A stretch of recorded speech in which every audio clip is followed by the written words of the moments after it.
the loss of a child. But across the country, senseless gun violence is claiming the lives of our children and loved ones in places where they should be safe. Our schools, our supermarkets, even our churches and our synagogues. Gun violence is the leading cause of death for children in our country. As a society, we are failing our children and we are failing each other. This out-of-control gun violence is a uniquely American tragedy.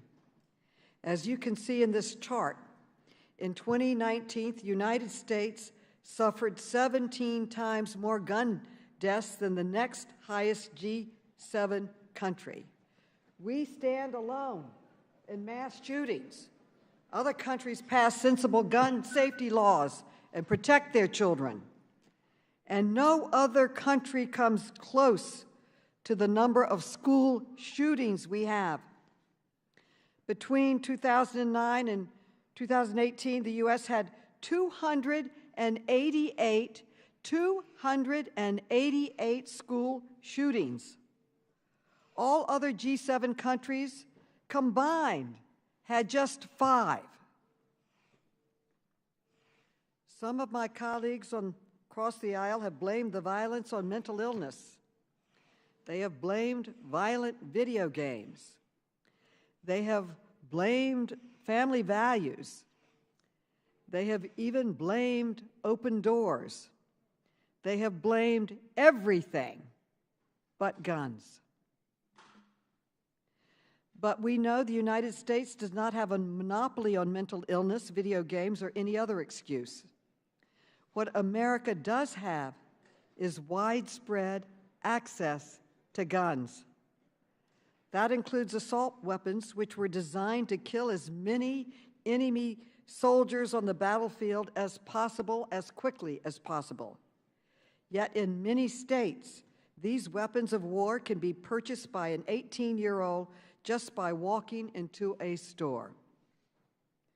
Assault weapons were used in the recent massacres in Buffalo, Texas, and Tulsa, just as they were in Parkland, Newtown, San Bernardino, Orlando, Las Vegas, and so many other mass shootings.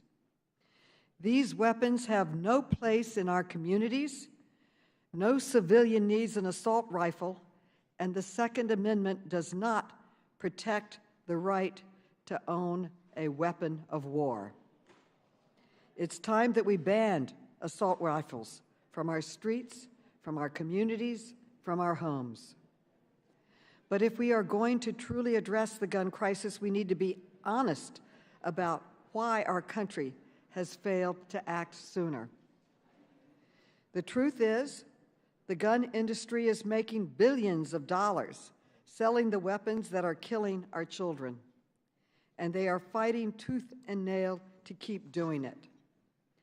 That is why I have launched an investigation into 5 leading gun manufacturers that sell assault weapons used in mass shootings.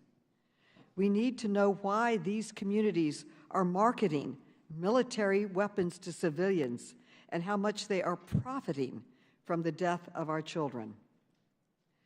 Of course, mass shootings are just one part of this crisis. We can't forget that gun violence is a steady drumbeat in so many of our towns and cities, especially in marginalized communities. Black men make up more than half of all gun victims in the United States, despite making up less than 6% of the population. Latinos are twice as likely to be killed by a gun and 4 times as likely to be wounded by a gun as white Americans. We need transparency into how guns are reaching the hands of criminals, which is why this committee has been working to identify the gun dealers that are selling the most guns used in crimes, including across state lines. Today, the House is voting to pass common sense gun safety legislation, which is a crucial first step in addressing this crisis. I am particularly grateful this bill will include key provisions similar to a bipartisan bill I first introduced more than 10 years ago with the strong support of former Chairman Elijah Cummings. My bill will make gun trafficking a federal felony and strengthen penalties for straw purchasers, which will help stop the flow of guns into the hands of criminals. My goal for today's hearing is simple. I am asking every member of this committee to listen with an open heart to the brave witnesses who have come forward to tell their stories about how gun violence has impacted their lives.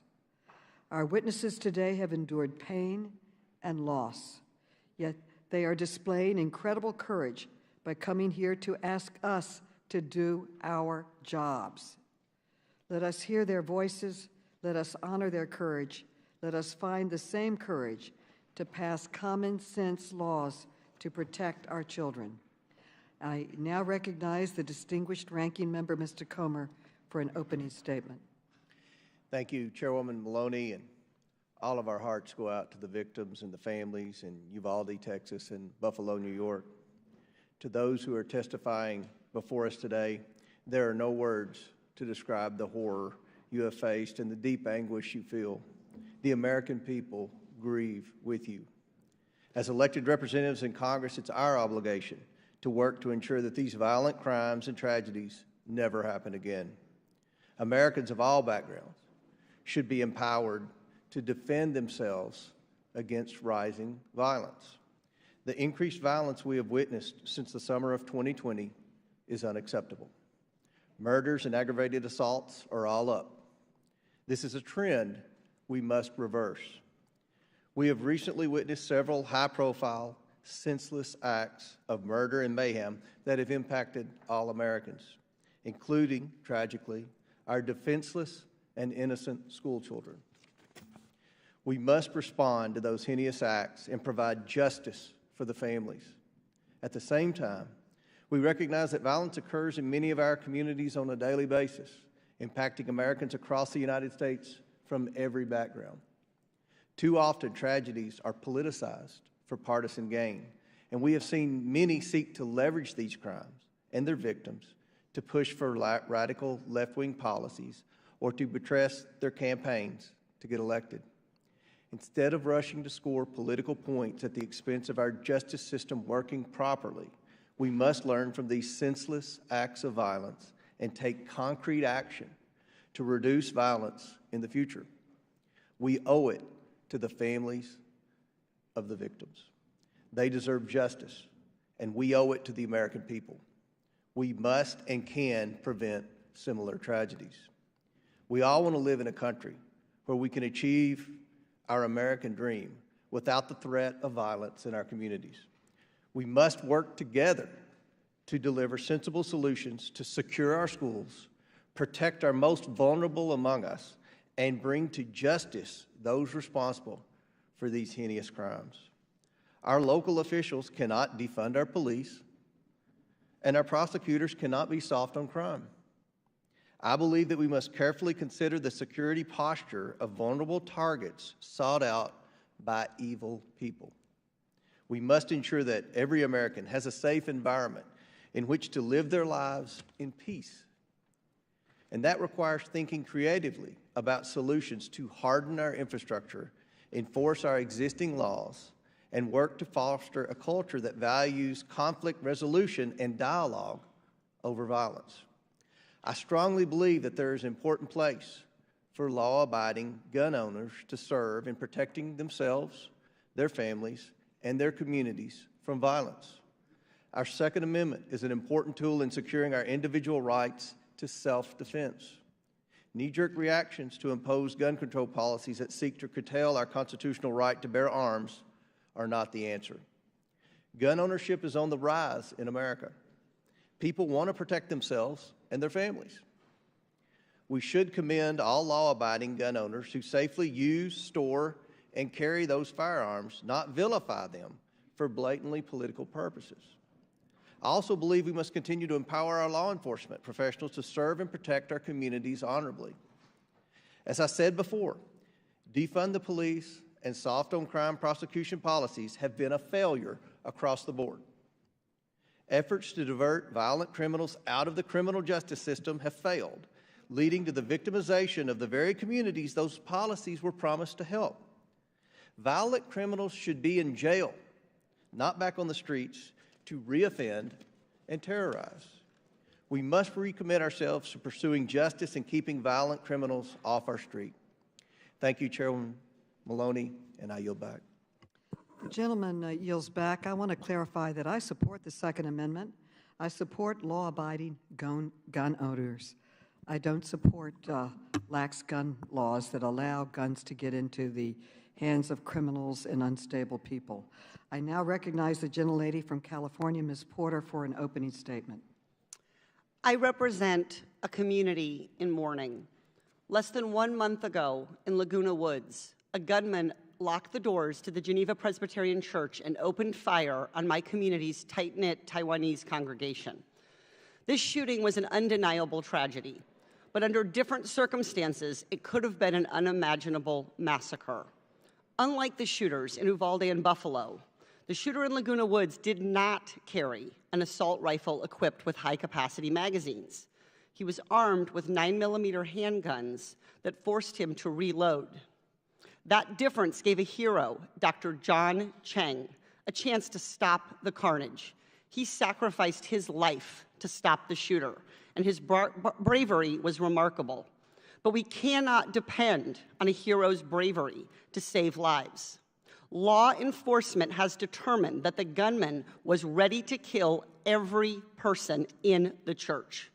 Had he been armed with a military-style assault rifle, he may have done so. There is no telling how many more lives would have been lost. Shootings involving assault weapons are 6 times as deadly as shootings involving handguns. And when assault weapons are equipped with high-capacity magazines or bump stocks, the death toll rises even further. California has banned these weapons for years. Our laws have saved lives, including members of Geneva Presbyterian Church. Congress must follow California's lead. I yield back. The lady yields back. I now recognize the gentleman from Louisiana, Mr. Higgins, for an opening statement. Thank you, Madam Chair. It's a sober day in Congress as we reflect upon the challenges our nation faces. In 2005, as a young cop, I was dispatched to reports of a man down in the street in part of the city that was crime-ridden and dangerous. I found a victim, a teenager, and I held the mortal wound in the back of his head, whispered prayer into his ear as his life flowed from his body. He died there in my arms on the street. He was killed by an axe handle. I am prayerful for America. I'm prayerful for healing, and I'm prayerful for discernment amongst this body and my colleagues. As a law enforcement officer, I know what it means to swear an oath to protect and serve my community and my nation, and the importance of bringing justice to the families of those who suffer at the hands of evil. And it is essential that the fundamental freedoms, First Amendment, Second Amendment, Fourth Amendment, are always protected and preserved by this body. I was sworn as a man, I swore an oath to uphold the Constitution of the United States, and I will never back down from defending that Constitution, including the rights of law-abiding Americans to keep and bear arms. Madam Chair, I thank you for this hearing today, and I yield. The gentleman yields. Now we will introduce our witnesses. I'd like to turn it over to the gentleman from New York, Mr. Higgins, to introduce our first witness. Without objection, Mr. Higgins is authorized to participate in today's hearing. He represents Buffalo, and you are now recognized, Mr. Higgins. Thank you, Madam Chair, and ranking member, the honorable members of the Oversight and Reform Committee. The Greek tragic poet Aeschylus says that we suffer our way to wisdom. He says we suffer our way to wisdom. To live is to suffer, to endure the suffering is to give meaning to the suffering. We have a problem in this country. Unless we learn from the tragic events of the last 3 weeks, who are we as a people? And this brave group of panelists from 2 cities that were devastated, a destruction beyond human comprehension, we have to find a way to deal with this. In Buffalo, the shooting started at 2:30 in the afternoon and was concluded in 2 minutes and 3 seconds.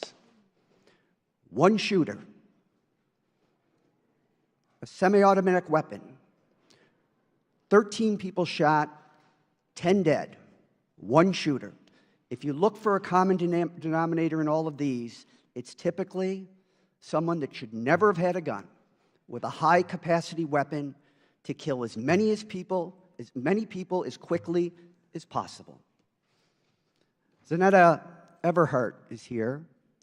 She is a friend and a proud citizen of the city of Buffalo. Zanetta is with us today as the mother of a Buffalo mass shooting survivor, Zaire Goodman. Zaire was working at the Tops Friendly market that was targeted by a white supremacist, racist, deranged gunman. Zaire is also a colleague in government. She is the Director of Diversity and Inclusion for my friend and colleague, New York State Senator Tim Kennedy. Zanetta's story is both tragic and magic. And with that, it gives me great honor to present to the committee Zanetta Everhart. Thank you. And after Ms. Everhart, we will hear from Dr. Roy Guerrero, who is a pediatrician in Uvalde, Texas. Then we will hear from Mia Cirillo, who is a 4th grader at Robb Elementary School in Texas. Mia will be sharing her experience in a pre-recorded video. Her father, Miguel, is with us in the room today and will be making brief remarks after his daughter's video. Then he will excuse himself. Next, we will hear from Felix and Kimberly Rubio, who are the parents of Lexi Rubio, who tragically lost her life in the Texas shooting. I now recognize the gentleman from Georgia, Mr. Heiss, to introduce our last witness on this panel. Thank you, Madam Chair. It's my honor to recognize Lucretia Hughes. She is part of my constituency, an incredibly bright light in our 10th district, and she has an extremely compelling story. I just wanted to publicly recognize Lucretia. I want to thank you for being here today.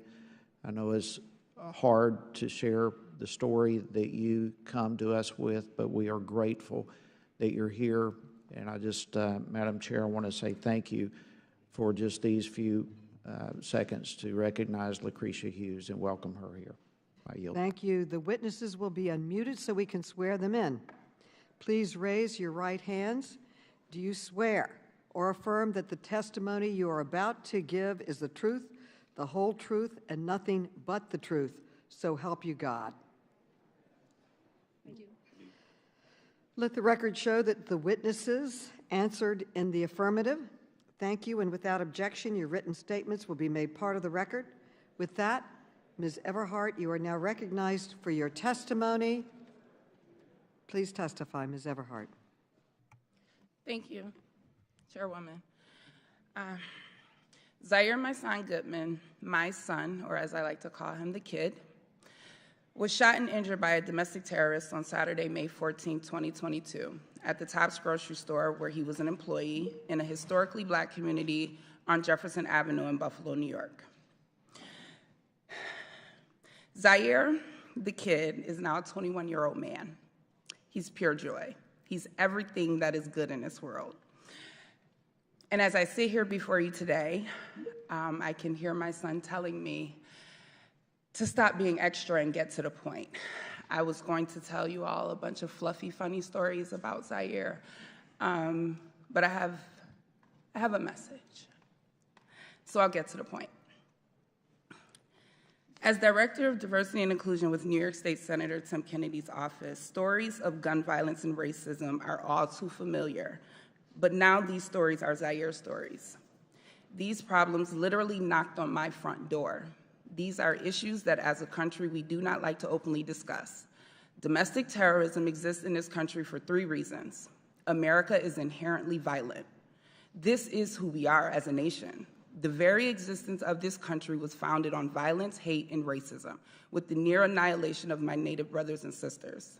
My ancestors brought to America through the slave trade were the first currency of America.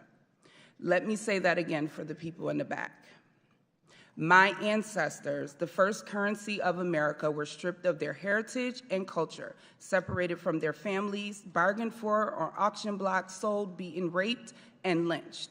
Yet I continuously hear after every mass shooting that this is not who we are as Americans and as a nation. Hear me clearly. This is exactly who we are. Education. Majority of what I have learned about African American history, I did not learn until I went to college, and I had to choose those classes. Why is that? Why is African American history not a part of American history? African Americans built this country from the ground up. My ancestors' blood is embedded in the soil. We have to change the curriculum in schools across the country so that we may adequately educate our children. Reading about history is crucial to the future of this country. Learning about other cultures, ethnicities, and religions in schools should not be something that is up for debate.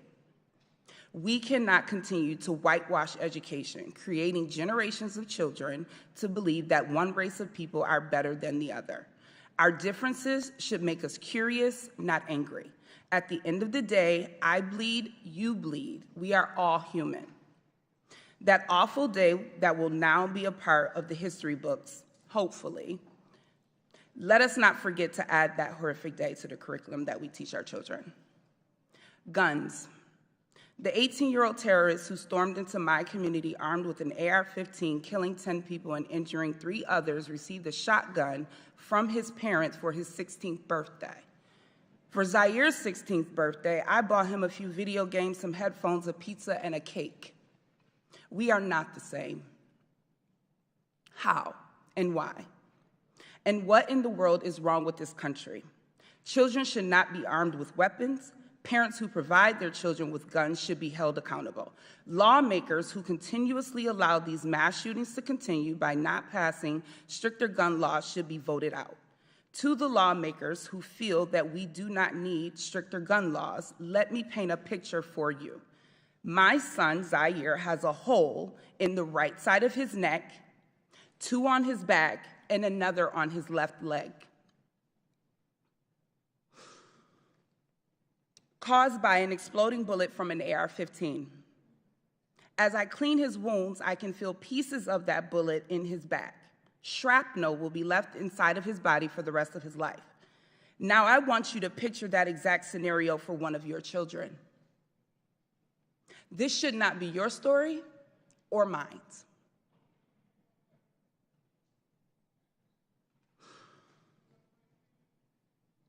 As an elected official, it is your duty to draft legislation that protects Zaire and all of the children and citizens in this country. Common sense gun laws are not about your personal feelings or beliefs. You are elected because you have been chosen and are trusted to protect us. But let me say to you here today, I do not feel protected.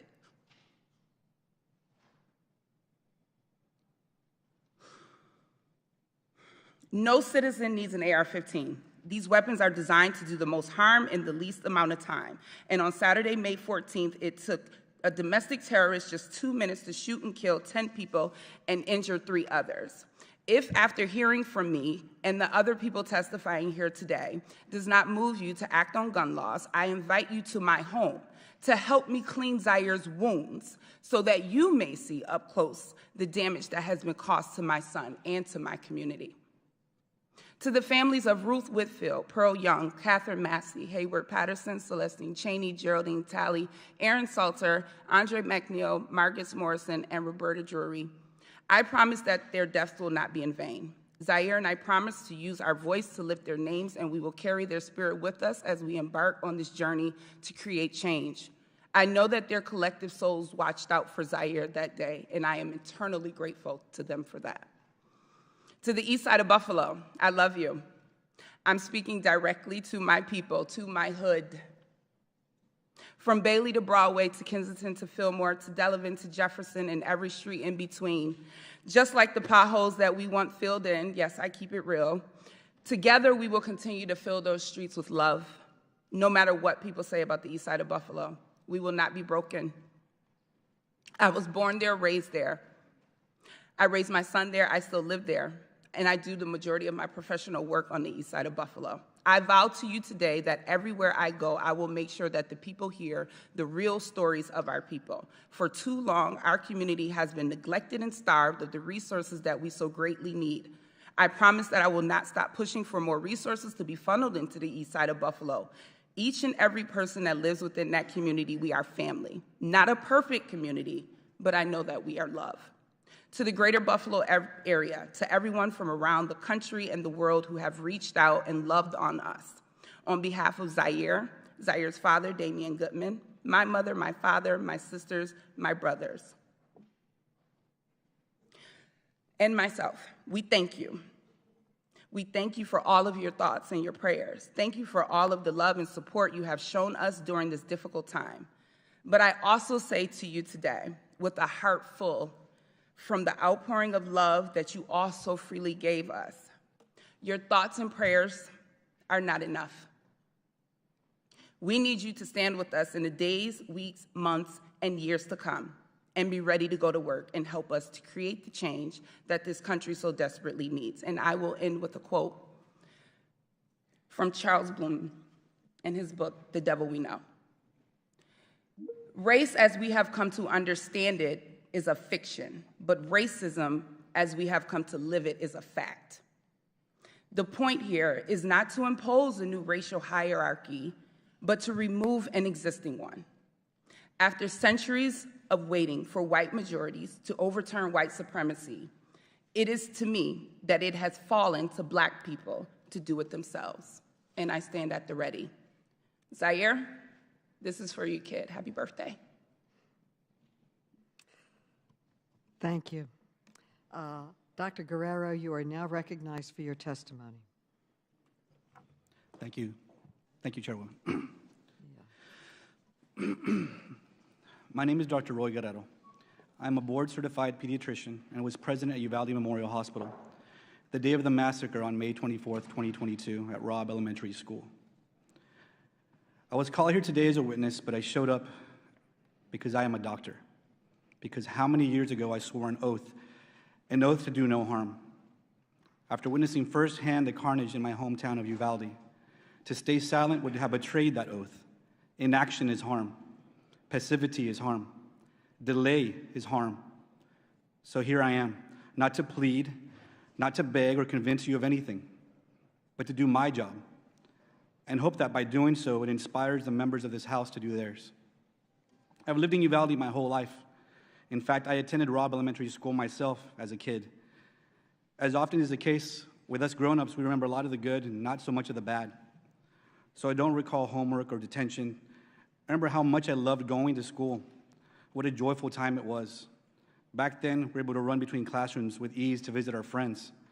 And I remember the way the cafeteria smelled at lunchtime on Hamburger Thursdays. It was right around lunchtime on a Tuesday that the gunman entered the school through a main door without restriction, massacred 19 students and 2 teachers, and changed the way that every student at Robb and their families remember that school forever. I doubt they'll remember the smell of the cafeteria or the laughter ringing in the hallways. Instead, they'll be haunted by the memory of screams and bloodshed, panic and chaos, police shouting, parents wailing. I know I will never forget what I saw that day.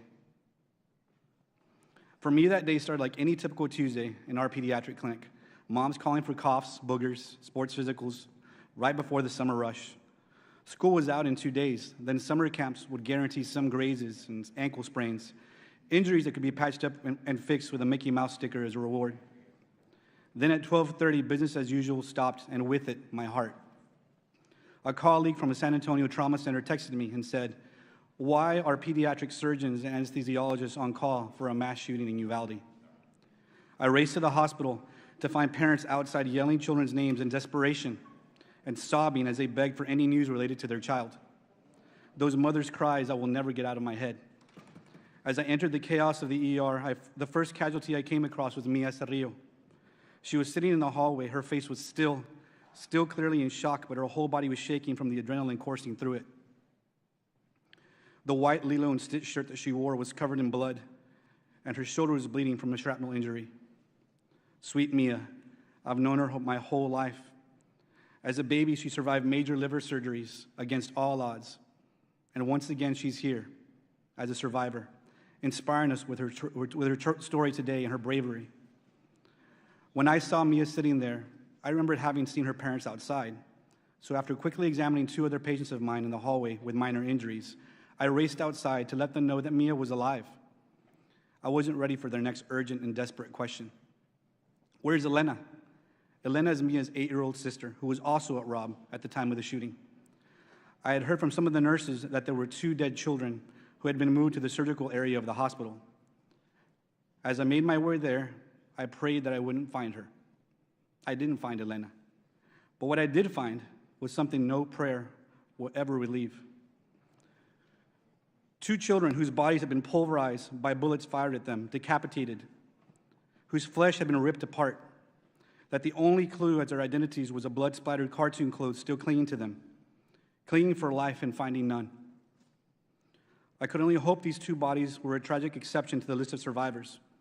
But as I waited there with my fellow Uvalde doctors, nurses, first responders, and hospital staff for other casualties we hope to save, they never arrived.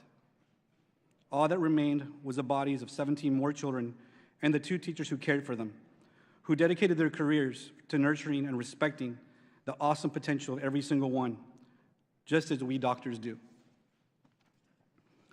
I'll tell you why I became a pediatrician, because I knew that children were the best patients. They accept the situation as it's explained to them. You don't have to coax them into changing their lifestyles in order to get better or plead them to modify their behavior as you do with adults. No matter how hard you try to help an adult, their path to healing is always determined by how willing they are to take action. Adults are stubborn. We're resistant to change, even when the change will make things better for ourselves, but especially when we think we're immune to the fallout. Why else would there have been such little progress made in Congress to stop gun violence? Innocent children all over the country today are dead because laws and policy allows people to buy weapons before they're legally old enough to even buy a pack of beer. They're dead because restrictions have been allowed to lapse. They're dead because there are no rules about where guns are kept, because no one is paying attention to who is buying them. The thing I can't figure out is whether our politicians are failing us out of stubbornness, passivity, or both. I said before that as grown-ups, we have a convenient habit of remembering the good and forgetting the bad. Never more so than when it comes to our guns. Once the blood is rinsed away from the bodies of our loved ones and scrubbed off the floors of the schools and supermarkets and churches, the carnage from each scene is erased from our collective conscience, and we return again to nostalgia, to the rose-tinted view of our Second Amendment as a perfect instrument of American life, no matter how many lives are lost. I chose to be a pediatrician. I chose to take care of children. Keeping them safe from preventable diseases, I can do. Keeping them safe from bacteria and brittle bones, I can do. But making sure our children are safe from guns, that's the job of our politicians and leaders. In this case, you are the doctors, and our country is the patient. We are lying on the operating table, riddled with bullets like the children of Robb Elementary and so many other schools. We are bleeding out, and you are not there. My oath as a doctor means that I signed up to save lives. I do my job. And I guess it turns out that I am here to plead, to beg, to please, please do yours. Thank you. We will now play the video from Mia.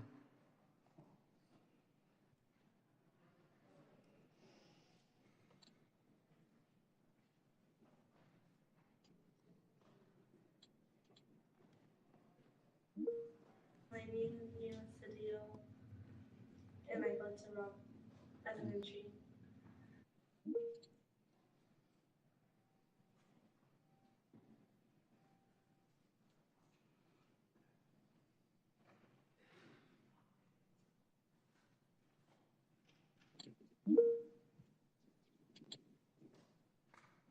We were just watching movies, and then she got an email, and then she went to go lock the door, and he was in the hallway, and they made eye contact, and then she went back in the room and she told us, go hide, and then we went to go hide behind my teacher's desk and behind the backpacks, and then he shot the little window, and then he went to the other classroom, and then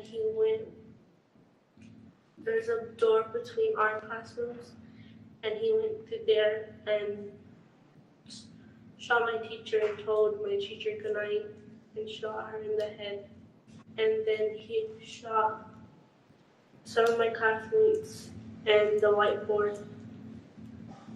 When I went to the backpacks, he shot my friend that was next to me, and I thought he was going to come back to the room, so I grabbed the blood and I put it all over me. And What did you do then when you put the blood on yourself? just stay quiet, and then I got my teacher's phone and called 911. And what did you tell 911? I told her that we need help and to send the police in our classroom.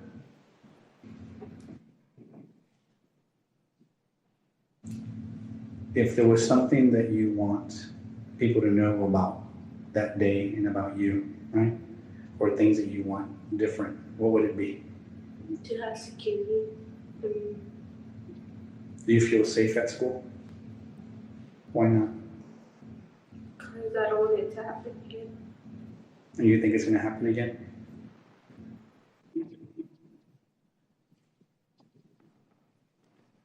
Mr. Sorillo, you're now recognized.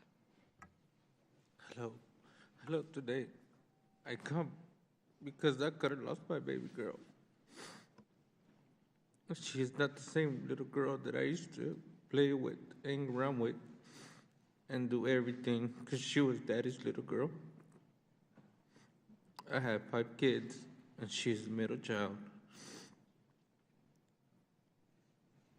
I don't know what to do because I think I would have lost my baby girl. My baby girl is the world 'cause not only once, but twice. She came back to us. She's everything, not only for me, but her siblings and her mother. I thank y'all for letting me be here and speak out, but I wish something will change, not only for our kids, but every single kid in the world, because schools are not safe anymore. Something needs to really change. Thank you. Thank you for your testimony, and I understand you are now leaving. We thank you for sharing your story. Thank you, and Mr. and Mrs. Rubio, you are now recognized for your testimony. I am Kimberly Rubio. This is Felix Rubio. We're the parents of Alexandria Anaya, best known as Lexi Rubio, and 5 other children, who all attended Uvalde Public Schools during the 2021 to 2022 school year. Calissa, who completed high school this year, Isaiah, who attends Uvalde High School, David Morales Junior High, Jalila Flores Elementary, and our 2 youngest children, Julian 8 and Lexi 10, who were at Robb Elementary. On the morning of May 24th, 2022, I dropped Lexi and Julian off at school a little after 7 a.m. My husband and I returned to the campus at 8 a.m. for Julian's award ceremony, and again at 10:30 a.m. for Lexi's award ceremony. Lexi received the Good Citizen Award and was also recognized for receiving all A's. At the conclusion of the ceremony, we took photos with her before asking her to pose for a picture with her teacher, Mr. Reyes. That photo, her last photo ever, was taken at approximately 10:54 a.m. To celebrate, we promised to get her ice cream that evening. I told her we loved her and we would pick her up after school. I can still see her walking with us toward the exit. In the reel that keeps scrolling across my memories, she turns her head and smiles back at us to acknowledge my promise. And then we left. I left my daughter at that school, and that decision will haunt me for the rest of my life. Afterward, Felix dropped me off at my office, the Uvalde Leader News, and returned home because it was a rare day off for him between normal shifts and security gigs he takes to help make ends meet. I got situated at my desk and began writing about a new business in town when the news office started hearing commotion on the police scanner, a shooting on Diaz Street near Robb Elementary. It wasn't long before we received word from my son's teacher that they were safe, secure in the classroom. Once evacuated from campus, the children were reunited with parents and guardians at the Civic Center. My dad picked up Julian from the Civic Center and took him to my grandmother's house. One of our robbed kids was safe. We focused on finding Lexi. Bus after bus arrived, but she wasn't on board. We heard there were children at the local hospital, so we drove over to provide her description. She wasn't there. My dad drove an hour and a half to San Antonio to check with the university hospital. At this point, some part of me must have realized that she was gone. In the midst of chaos, I had the urge to return to Robb. We didn't have our car at this point, and traffic was everywhere.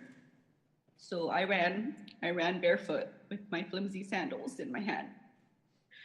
I ran a mile to the school, my husband with me. We sat outside for a while before it became clear we wouldn't receive an answer from law enforcement on scene. San Antonio firefighter eventually gave us a ride back to the Civic Center, where the district was asking all families who had not been reunited with their children to gather. Soon after, we received the news that our daughter was among the 19 students and 2 teachers that died as a result of gun violence. We don't want you to think of Lexi as just a number. She was intelligent, compassionate, and athletic. She was quiet, shy unless she had a point to make. But she knew she was right. She so often was. She stood her ground. She was firm, direct, voice unwavering. So today, we stand for Lexi, and as her voice, we demand action. We seek a ban on assault rifles and high-capacity magazines. We understand that for some reason, to some people, to people with money, to people who fund political campaigns, that guns are more important than children. So at this moment, we ask for progress. We seek to raise the age to purchase these weapons from 18 to 21 years of age. We seek red flag laws, stronger background checks. We also want to repeal gun manufacturers' liability immunity. You've all seen glimpses of who Lexi was, but I also want to tell you a little bit about who she would have been. If given the opportunity, Lexi would have made a positive change in this world. She wanted to attend St. Mary's University in San Antonio, Texas, on a softball scholarship. She wanted to major in math and go on to attend law school. That opportunity was taken from her. She was taken from us. I'm a reporter, a student, a mom, a runner. I've read to my children since they were in the womb. My husband is a law enforcement officer, an Iraq war veteran. He loves fishing and our babies.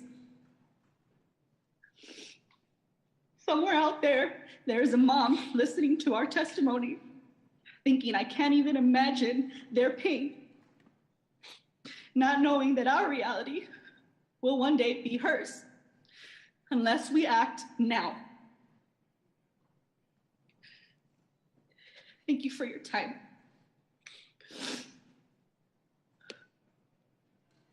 Thank you for your testimony. Ms. Hughes, you are now recognized for your testimony. Honorable Chairwoman Maloney, Ranking Member Comer, Distinguished members of the committee, thank you for allowing me to be here today to address the violence in our country. My name is Lucretia Hughes Kluken. I have 4 children and 9 grandchildren. On the night of April the 2nd, 2016, my family got a phone call that would change our lives forever. My ex-husband answered the phone and let out a blood-curdling scream, a scream of pain from the depths of his soul. He screamed, he cried, he's gone, he is gone.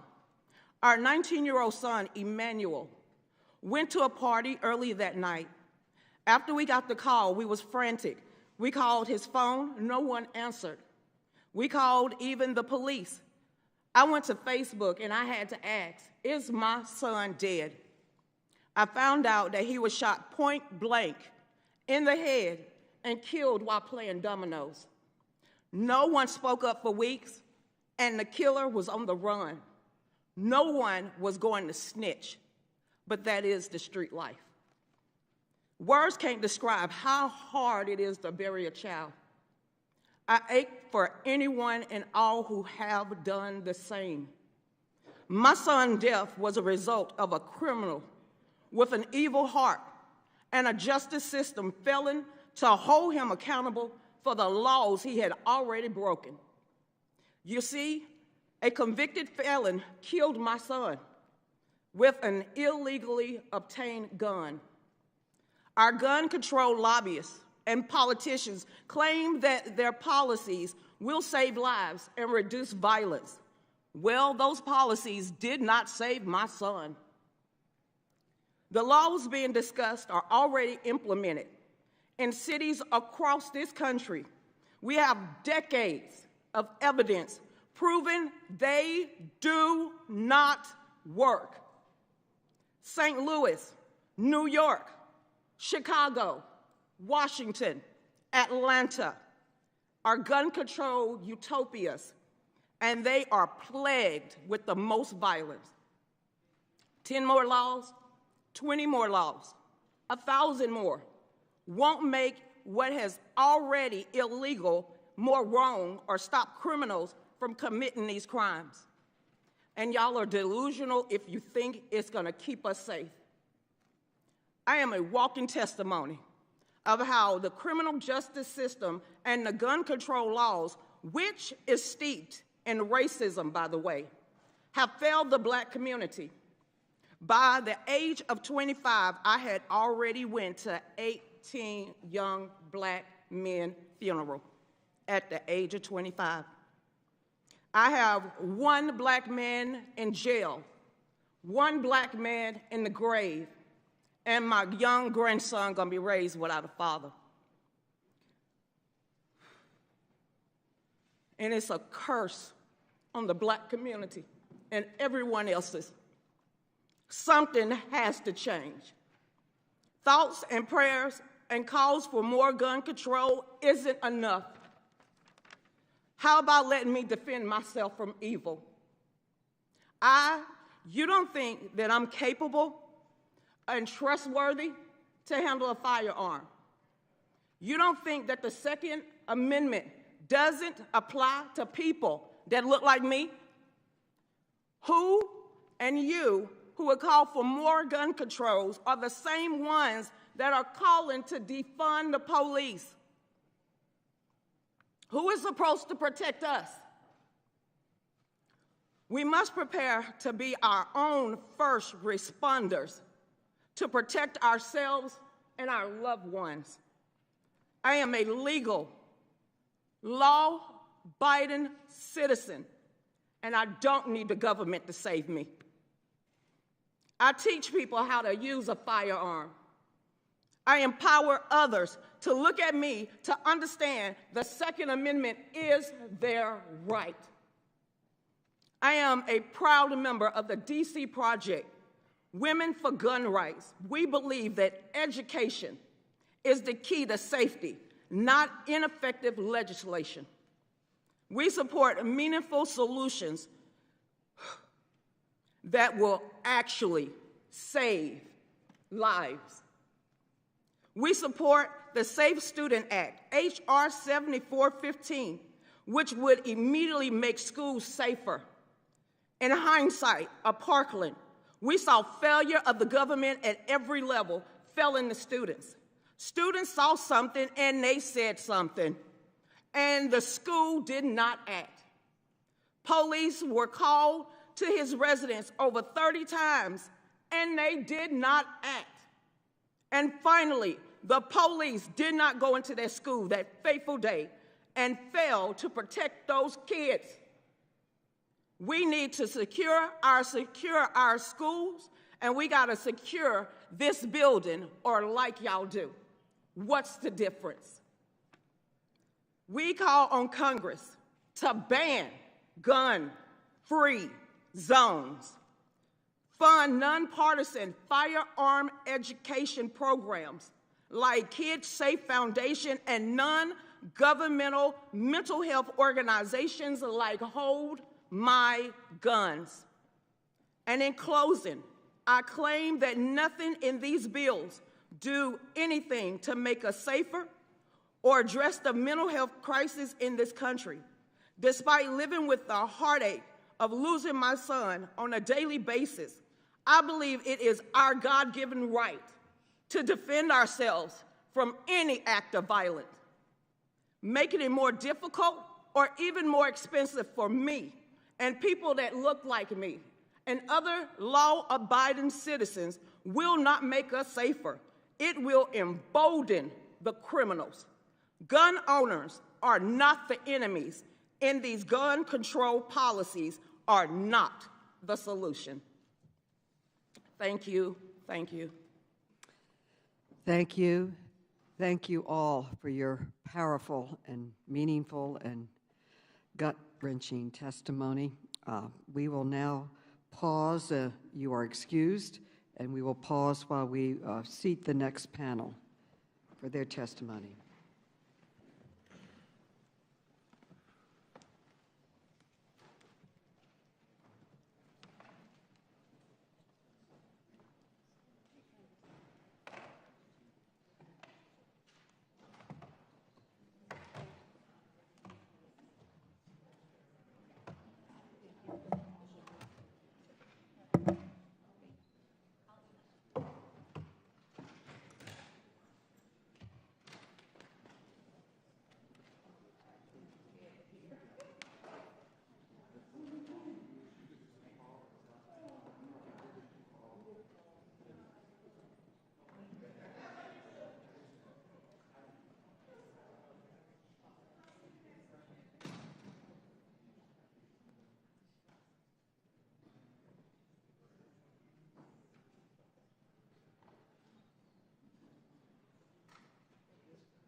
Meeting will resume. We are now ready for our second panel, and I'd like to introduce our witnesses. The first witness is the Honorable Eric Adams, who is the mayor of the City of New York. Then we will hear from Greg Jackson, who is the executive director of the Community Justice Action Fund. Next, we will hear from Becky Pringle, who is the president of the National Education Association. Next, we will hear from Joseph Grumalia, who is the police commissioner of Buffalo, New York. Then we will hear from Nick Suplina, who is the senior vice president for law and policy at Everytown for Gun Safety. Finally, we'll hear from Amy Swearer, who is the legal fellow at the Edwin Meese Center for Legal and Judicial Studies in the Heritage Foundation. The witnesses will be unmuted so that we may swear them in. Please raise your right hands. Do you swear to affirm that the testimony you are about to give is the truth, the whole truth, and nothing but the truth, so help you God? Yes, I do. Let the record show that the witnesses answered in the affirmative. Thank you. Without objection, your written statements will be made part of the record. With that, Mayor Adams, you are now recognized for your testimony. Thank you for coming. Turn on your mic. Thank you. Thank you very much. Again, I want to thank you, Madam Chairwoman Maloney, for the invitation to testify today. I also want to thank all the members of the House Committee on Oversight and Reform, members from the New York City Congressional Delegation, and everyone who has testified today, especially those who have so bravely shared their stories of losing loved ones to gun violence. I was particularly touched by hearing the husband and wife that lost their baby girl. As a father with one son, it was extremely impactful to all of us. I am Eric Adams, and I am honored to appear before you today as the 110th mayor of the great city of New York to discuss the ways we can protect public safety and prevent gun violence. Ladies and gentlemen, it is high noon in America.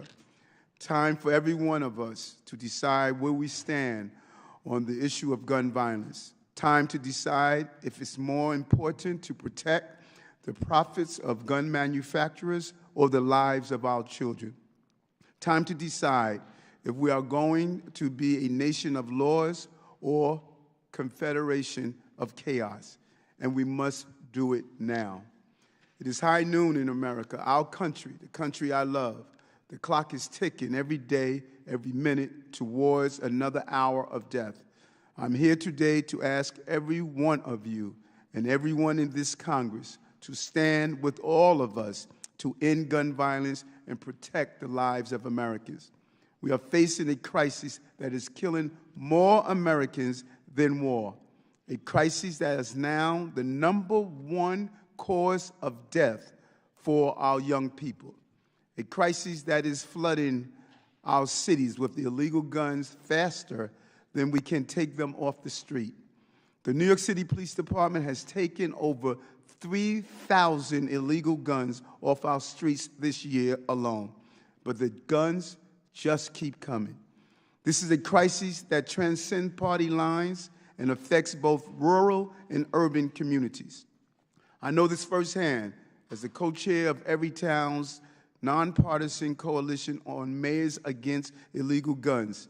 No matter what our party affiliations, we are united in our mission to stop crime, save lives, and bring an end to gun violence. Because this isn't about blue versus red. This is about right versus wrong. Whether it is on the street wearing a badge or in these chambers taking a vote, we must stand for what is right. First, we need Congress to take the handcuffs off the Bureau of Alcohol, Tobacco, Firearms, and Explosives, known as ATF, and let them do their jobs. That means confirming President Biden's nominee as soon as possible. And we must work together to dam all the rivers that lead to the sea of violence. Common sense gun reform must become the law of the land.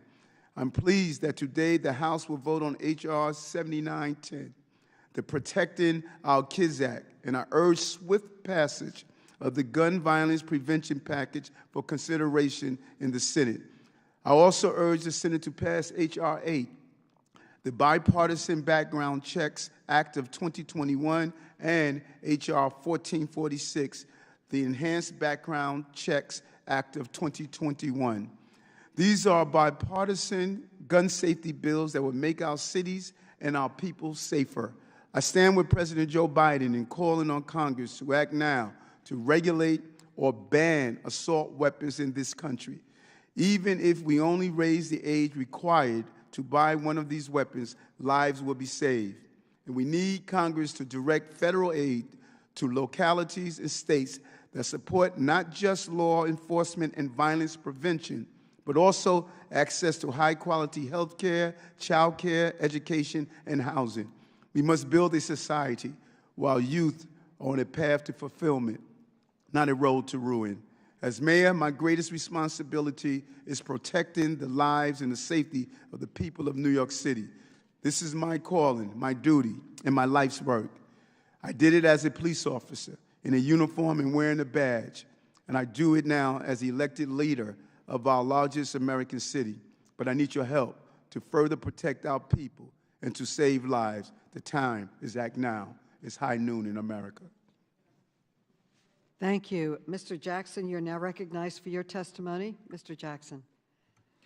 Thank you, Chairwoman Maloney, Ranking Member Comer, and the rest of the committee for inviting me on this really important topic. My name is Greg Jackson. I'm the Executive Director for the Community Justice Action Fund, the only national gun violence advocacy organization led by a survivor of color. But I'm not here by choice. I'm here by circumstance. In 2013, just miles from this chamber, I was shot as an innocent bystander while I was simply walking home. And when I arrived at the hospital, I wasn't welcomed with nurses and surgeons. No, I was met with investigators that questioned me as a suspect first and a patient second. I spent 21 days in the hospital, 6 months learning how to walk again. But what was most terrifying and tragic was that when I turned on the TV, I was watching members of Congress have the same debates that we're having right now. That was 9 years ago. Every year, over 110,000 people are shot or killed by gun violence. So that means nearly 1 million lives have been directly devastated since I laid in that hospital, looked up at that television, and watched the members of this chamber debate this topic. Most of the stories of those who've been impacted by gun violence, like mine, will never make the headlines. You know, just 2 miles from here, Micaiah Wilson was shot, 10 years old, while going to get ice cream. Karan Brown, one of my mentees, who hosted his own Stop the Violence event in his neighborhood, was shot down that same summer and killed in front of a McDonald's. And Pamela Thomas, here in D.C., who was so afraid of gun violence in her community that she wrote her own eulogy just to be shot by a stray bullet in front of her son. These stats are not stats. These are stories of real people that are dying in our streets every single day. Every day, 110 Americans are killed with guns, and 200 are shot or wounded. And we've talked a lot about this being the #1 cause of death for all youth, surpassing car accidents, drug overdoses, and COVID-19. But amid this pandemic, we've also seen a 35% increase in homicides, and this still remains the #1 cause of death for Black men, the #2 cause of death for Latino men, and the #2 cause of death for Black women. We are here because we cannot and must not hide from the harsh truth. Gun violence is destroying communities around the country, and every day families experience firsthand the devastation gunfire brings. To eliminate gun violence, we must swiftly recognize that this is a public health crisis that deserves a public health response. At Community Justice, we address gun violence by focusing on those who have been most impacted by the crisis. And we urge Congress to invest in community-based solutions that we know can address those public health risk factors, that can reduce the risk factors of those impacted by gun violence, but also address the root causes. But we also strongly urge that any supply-side approach not only focus on the shooter, but on the supplier and the source of firearms that are flooding into our communities. In moments of crisis, Congress has proven to be as resilient as the American people and take action. When coronavirus struck our country, Congress authorized bipartisan legislation to provide resources and regulations to save lives. When Ukraine was in crisis, Congress sprang into action and mobilized bipartisan authorization to authorize immediate aid, economic investments, mental health resources, and other services to support those communities. But I'm here to say that we are in crisis in America today. Each time, we did the hard thing because it was the right thing to do, and this crisis is no different. This crisis now has taken away grandparents in Buffalo, elementary kids in Uvalde, fathers in Chicago, mothers in Atlanta, nephews in Chicago, even pastors in Charleston. And we're here still asking for action. There are three direct things that we know can be done. First, we must acknowledge this as a public health crisis and craft policies to combat it as such. Second, we must advance common sense legislation that not only addresses the hardware, but promotes community-based solutions to end gun violence, such as the Break the Cycle of Violence Act. And lastly, I urge you to create a select committee on the gun violence crisis to investigate the health impacts of gun violence and its disproportionate impact on Black and brown communities across the country. Now is the time to take action before another person loses their life, before another child opens his last textbook, before another parent hugs that child for the last time, and also before someone like me isn't alive to ask you to do so. Thank you, Madam Chairwoman. Thank you, Ms. Pringle. You are now recognized for your testimony.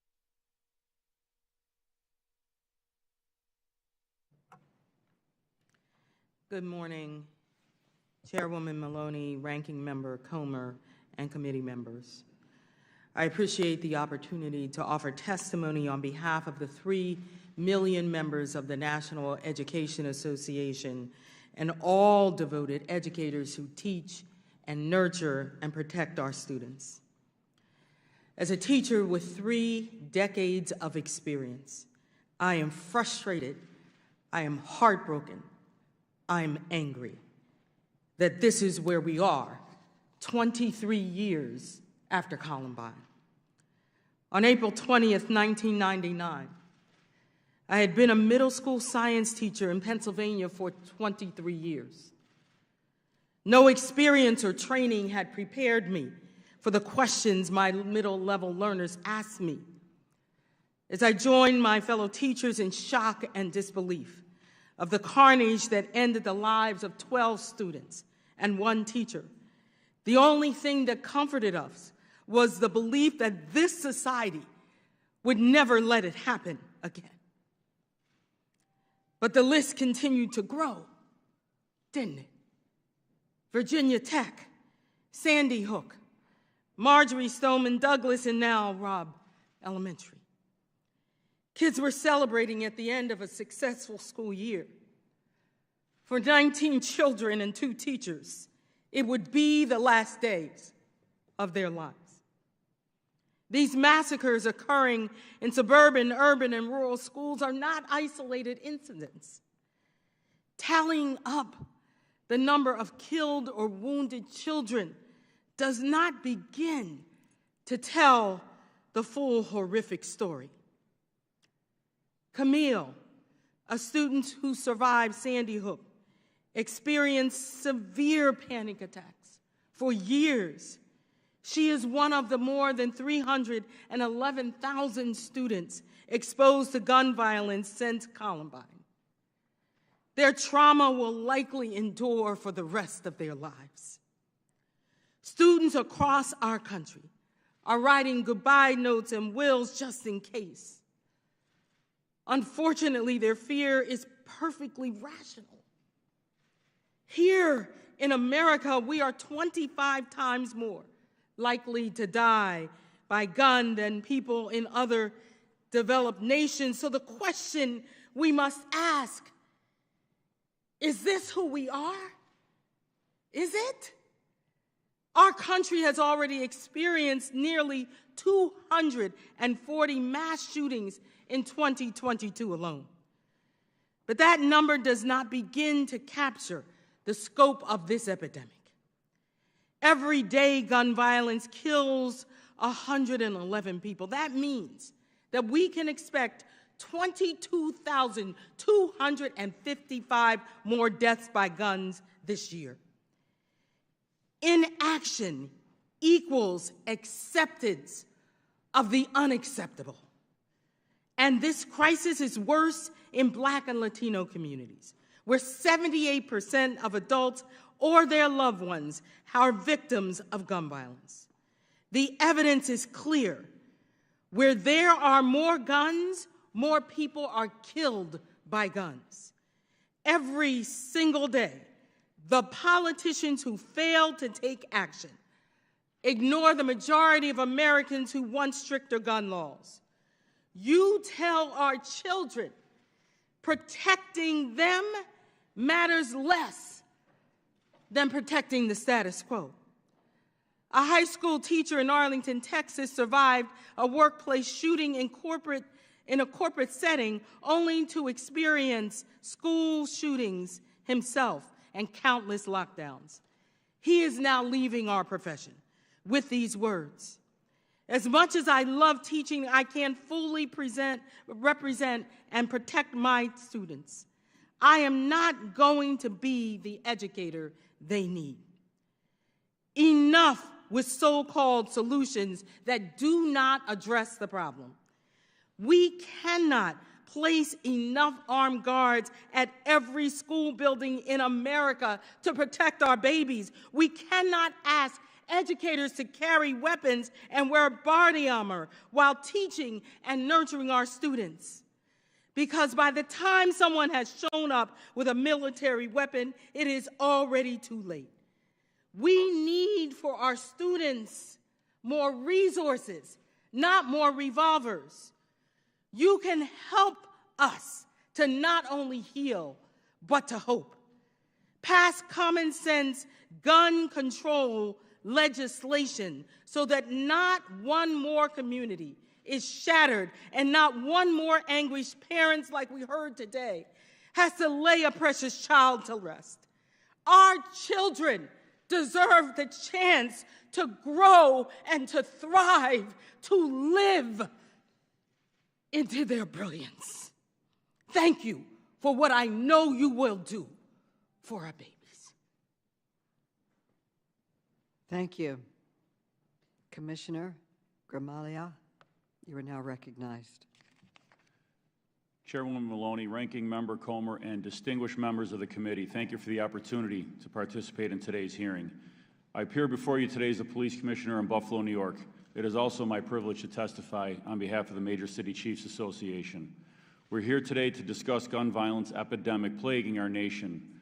This hearing comes in the aftermath of multiple mass shootings that have devastated communities throughout the country, including my home city in Buffalo. Our communities are hurting, and we must continue to support them, the loved ones of the victims, and our brave first responders. On May 14th, 2022, an 18-year-old white supremacist invaded our city and inflicted terror on the Black community in a way never seen in Buffalo's history. He legally purchased a military-style weapon and body armor and then spent months practicing his shooting skills. He entered the Tops supermarket and opened fire on civilians, striking 13 and killing 10. He live-streamed this with a GoPro he had affixed to his helmet. Retired Buffalo police officer Aaron Salter Jr., who I posthumously promoted to lieutenant and issued the department's highest honor, the Medal of Honor, was working top security that day. Aaron was helping an elderly shopper leave with her groceries when the shooting began. He did his best to warn customers while in a completely defensive position. He engaged the shooter as he entered, hitting him with at least one shot. It is often said that a good guy with a gun will stop a bad guy with a gun. Aaron was the good guy and was no match for what he went up against, a legal AR-15 with multiple high-capacity magazines. He had no chance. Assault weapons like the AR-15 are known for three things: how many rounds they fire, the speed at which they fire those rounds, and body count. This radicalized 18-year-old adult should have never been able to have access to the weapons he used to perpetrate this attack, and the laws need to be enacted to ensure it never happens again. Buffalo police officers responded to tops and were able to take the shooter into custody within minutes. I have no doubt in my mind that their swift response time and handling of the situation saved lives. I would like to publicly thank them and the rest of the Buffalo Police Department for the heroism they showed on that day. Buffalo is known as a city of good neighbors. We are a resilient, culturally diverse community. We came together after this horrific tragedy, and we will continue to heal together. However, no city should have to go through this. And it is time to make changes to a system that is leaving blood on the sidewalks of our communities every day. In 2018, the MCCA adopted a firearms violence policy that would help mitigate the threat of gun violence without infringing on the constitutional rights or weakening due process. These reforms include requiring universal background checks, strengthening NICS definitions, and improving access to records, supporting the use of extreme risk protection orders, aggressively prosecuting straw purchasers and prohibited possessors, and banning assault weapons and high-capacity magazines. Polling shows the majority of Americans support these common-sense reforms, and Congress must act immediately to close the loopholes in our current system and the gaps that allow easy access to military-style weapons. Events like the Buffalo Massacre, the shooting in Uvalde that took 21 lives, including 19 children, and the mass shootings in Laguna Woods and Tulsa are the situations that capture headlines. However, we must remember that gun violence epidemic extends well beyond these events. The grim reality is that shootings have become a daily occurrence in America's cities. Emerging trends like ghost guns and guns modified with switches continue to pose a challenge for law enforcement. Congress must update our laws to account for these new threats and carnage that has accompanied them. It will be nearly impossible to address the gun violence epidemic without first addressing the underlying violent crime problem. Unfortunately, the proactive policing that helps drive down violent crime has become a luxury for many departments. Law enforcement needs additional resources to bolster its response to violent crime. An overall lack of accountability for violent offenders is contributing to rising gun violence.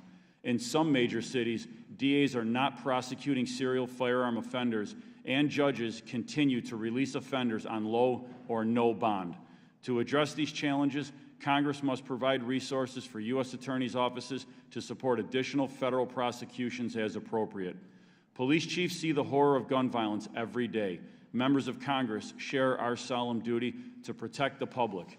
The MCCA will continue to call on elected representatives to eschew politics and take the necessary steps to address the gun violence epidemic. Your leadership is needed now more than ever. Thank you. Mr. Suplina, you are now recognized for your testimony. You want to turn on your mic, please? Good morning, Chairwoman Maloney, Ranking Member Comer, and distinguished members of the subcommittee. My name is Nick Suplina. I am Senior Vice President for Law and Policy at Everytown for Gun Safety. We're the largest gun violence prevention organization in the country. I'm honored to be here today and grateful for the spotlight you're shining on America's gun violence crisis. Once again, we are grieving. Frequent public mass shootings terrorize the country and are a uniquely American problem. Mass shootings often focus the public's attention and our grief, and with good reason, but they represent a small fraction of all gun deaths in this country, which include other homicides, suicides, and unintentional shootings. Every single day, some 110 Americans are killed with a gun, and 200 more are physically wounded. We estimate that 1/2 of all Americans have been touched by gun violence, either directly or someone they care for. In other words, we are a nation of gun violence survivors. To be clear, this burden is not being borne equally. I'm talking about our children. Guns are now the leading cause of death for children and teens. I'm talking about people of color. Black Americans experience 10 times the homicides of their white counterparts. Clearly, we're in the middle of a serious public health crisis, one that is crying out for sensible gun policy solutions, especially at the federal level. And while gun deaths are hitting all-time highs, the gun industry is breaking profit records year after year. The gun industry uses fear to sell guns, and it believes that mass shootings are great for gun sales. They are making money on these tragedies right now. So when we talk about the shootings in Uvalde and Buffalo, when we talk about the toll of gun violence on our children, when we talk about the disproportionate impact on Black Americans, when we talk about how gun violence costs taxpayers, survivors, families, employers, and communities $280 billion a year, we need to also talk about how the $9 billion civilian firearms industry is shielded from the scrutiny and accountability that has led other industries to better and safer practices. The gun industry, for its part, has innovated not to make guns or us safer, but to make them more dangerous, more likely to evade regulation, more profitable. Instead of designing firearms that can't be fired if stolen or that make it easy for law enforcement to trace, gun makers have created modifications to mimic automatic fire. They've created impossible to trace ghost guns that help circumvent background checks. And they've designed AR-15s that can be modified in minutes to bypass the state's assault weapons law, as we saw in Buffalo. And now, in a crowded field, gun manufacturers are trying to market in increasingly brazen ways, often touting the deadliness of products, glorifying combat, and attempting to appeal to younger and younger audiences. Finally, let's not forget the industry has done almost nothing to take steps to prevent diversion of guns into the criminal market and to gun traffickers. Between 2016 and 2020, over 1 million of the industry's firearms were recovered by law enforcement in connection to crimes. More and more of these guns carry the telltale signs that they were purchased with the intent to traffic or illegally use them. Yet the industry is rarely held accountable. This committee's investigation found a dealer in Georgia where 10% of the guns it sold ended up on crime scenes, 10%. And we wonder why it's so easy for criminals to get guns. So why is no one holding the gun industry accountable for its dangerous practices?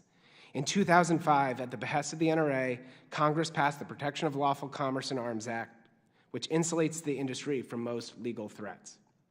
And again, at the behest of the NRA, Congress passed the Tiahrt Amendment, a budget rider that purports to limit sharing of data about guns used in crimes, which keeps the industry out of the conversation about how criminals get armed. These laws have to go. In spite of these barriers, I'm heartened that public and private actors in legislatures, city halls, courts across the country are taking action to reveal the gun industry's role in gun violence, and I'm grateful to this committee's investigation into gun trafficking and its recent letters to gun manufacturers. I hope you have the CEOs appear here for testimony, because America hears every day from the families who have lost loved ones to gun violence, and our country deserves to hear from the CEOs who are profiting off of their loss and pain. Thank you. Thank you. And Mrs. Swearer, you are now recognized for your testimony. Madam Chairwoman and distinguished members. Your mic. Mm-hmm. Madam Chairwoman and distinguished members. We still can't hear you. Turn your mic on. Pull it closer too. Is that better? It says it's on. It's not on. The green light is on, ma'am. I will try to speak a little bit louder. Madam Chairwoman and distinguished members of Congress, my name is Amy Swearer, and I'm a legal fellow at the Heritage Foundation, where my scholarship focuses on the Second Amendment and gun violence prevention. I've testified before various legislatures after several mass shootings: Parkland, Virginia Beach, El Paso, and unfortunately, too many others. And I hope to God this is the last time I ever have to testify before a legislative body after a mass shooting again. I fear that it won't be. And I fear that it won't be because the conversation has become predictable. An unspeakably horrific event like Uvalde or Buffalo happens, reflexively, almost compulsively, come calls for Congress to pass a whole host of gun control measures, largely targeting peaceable, law-abiding citizens. Should anyone dare question the constitutionality, practicality, or even the effectiveness of any of these policies, their opposition is immediately framed as callous obstructionism, and their legitimate concerns are brushed aside as, and I quote, bullshit. Any viable alternatives are deemed frivolous without so much as a passing thought to their usefulness. And so I will once again run through all of the problems with the serious problems with commonly proposed gun control measures. It's all detailed in my written submission, which I hope you read. Semi-automatic rifles are the type of firearm least often used to commit acts of gun violence. Pistol grips and barrel shrouds don't make them any more or less deadly in the context of mass shootings. While these features can and do make a difference in the context of lawful self-defense for civilians, which is why millions of peaceable Americans own them. Standard capacity magazines are commonly possessed by law-abiding citizens for lawful purposes. The few rigorous studies on their prohibition have found that the evidence for their success at lowering rates of gun violence is inconclusive at best. The context in which mass public shootings occur renders magazine limits effectively useless at saving lives. 18 to 20-year-olds are legal adults otherwise endowed with all of the rights and duties of citizenship, including the right to keep and bear arms. Even if it were constitutionally appropriate to punish a mass of responsible young adults because a handful of them committed atrocities, the vast majority of mass public shooters are 21 or older. And then I'll repeat the same viable alternatives that would be far more effective in a far more immediate way, again detailed in the written submission that I hope you read. Take violent crime seriously under existing federal laws and encourage your state and local counterparts to do the same. Authorize schools to shift the over $100 billion in unused COVID relief funds to physical security improvements, the hiring of armed trained staff, and the hiring of licensed mental health professionals. Promote responsible gun ownership without simultaneously imposing financial burdens on gun owners or hindering their ability to immediately respond to violent threats. Invest in the nation's mental health infrastructure to combat the 2/3 of gun deaths that are suicides. And the list goes on. Now, Congressman, I am fully aware that when you are burying your child, nuanced policy discussions are irrelevant. It doesn't matter, it shouldn't matter to a fourth grader hiding under her desk, covering herself in her dead classmate's blood, whether the real problem here is a barrel shroud or the several dozen missed opportunities to intervene along the way. But it should matter to you, because you are the ones making public policy decisions. Many of you are the ones implying that a lot of victims would be alive today but for a mass shooter's pistol grip and a background check that he already passed. Many of you are the same ones mocking anybody for, quote, talking about doors, when a single locked door in Uvalde would likely have saved 21 lives, and when all of us just walked in here today into this building with its limited public access points, its one-way locking security doors, and its plethora of armed officers. What happened in Uvalde and in Buffalo is horrific. It is horrifying. No one should ever have to experience that type of unfathomable trauma. And I cannot even begin to imagine what those families are going through right now. Everybody with a soul has it shattered over acts like this, and we have seen it shattered every single time, from Columbine to Parkland to Uvalde. We did not somehow, this didn't get easier for us. We did not grow numb somewhere along the way to the reality of this. It's not as though our family members don't also teach fourth graders, or we don't also send our kids to school. It's not as though we don't also shop in grocery stores or go to country music festivals or work in hospitals, as though we don't also feel the tremendous, horrible weight of these tragedies somewhere deep inside of our souls, because we do. No, we oppose these policies precisely because the lives of these victims mattered, because the grief of their loved ones is real, because we all want thriving communities where families are flourishing instead of burying their children. The opposition has always been, and is still today, a genuine concern that these policies suffer from serious constitutional and practical defects, that they will not have the impact you promise people they will. And we have always proposed alternatives that would be more effective and less constitutionally suspect. What we have rarely been met with are open ears. And I hope for the nation's sake that today is different, because I would really love to never testify after a mass shooting again. Thank you. Thank all of you for your very important testimony. I now recognize myself for questions. As a mother, it is hard to find words to express the grief and outrage I feel and others feel in this room listening to the stories from our witnesses today. No child should be cut down by a gun. Lexi Rubio should have been able to grow up, live her dreams, become a lawyer, major in math, visit Australia.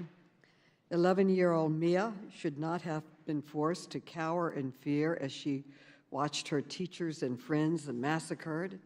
And the close-knit, vibrant Jefferson Avenue community in Buffalo, many of whom came today to stand with us, should not be forced to reckon with the violent deaths of friends and loved ones gunned down by a racist with an assault weapon.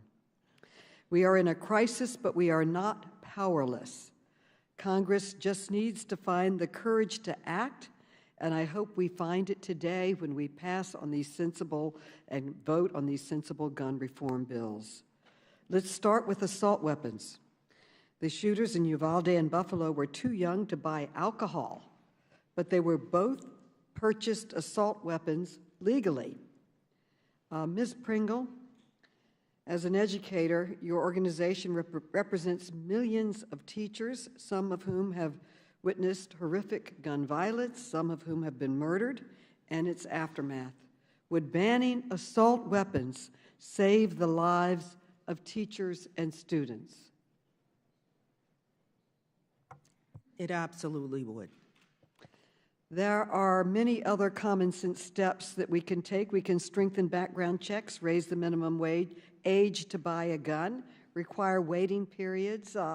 Commissioner Grimale, you are on the front lines against gun violence every day in Buffalo.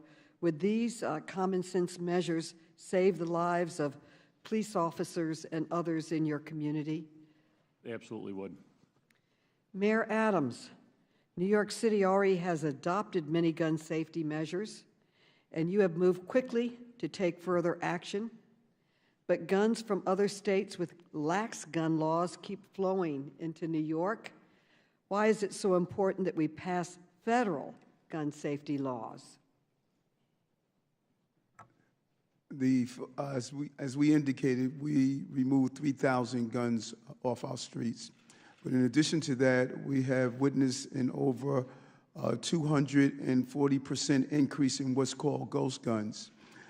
If we don't have a combined effort with the intervention items we're putting in place, the prevention, and also stop the flow, many of the guns that we're witnessing are purchased or stolen from outside our state. One gun in particular, a suspect was found with a gun and was stolen in July 27, 2020. It was used in 6 acts of violence, individual cases shooting individuals, shooting into a random crowd. The gun found its way on the streets of New York. So it's more than what we do locally. We need assistance with the partnership of the federal government to stop the flow of guns in our cities.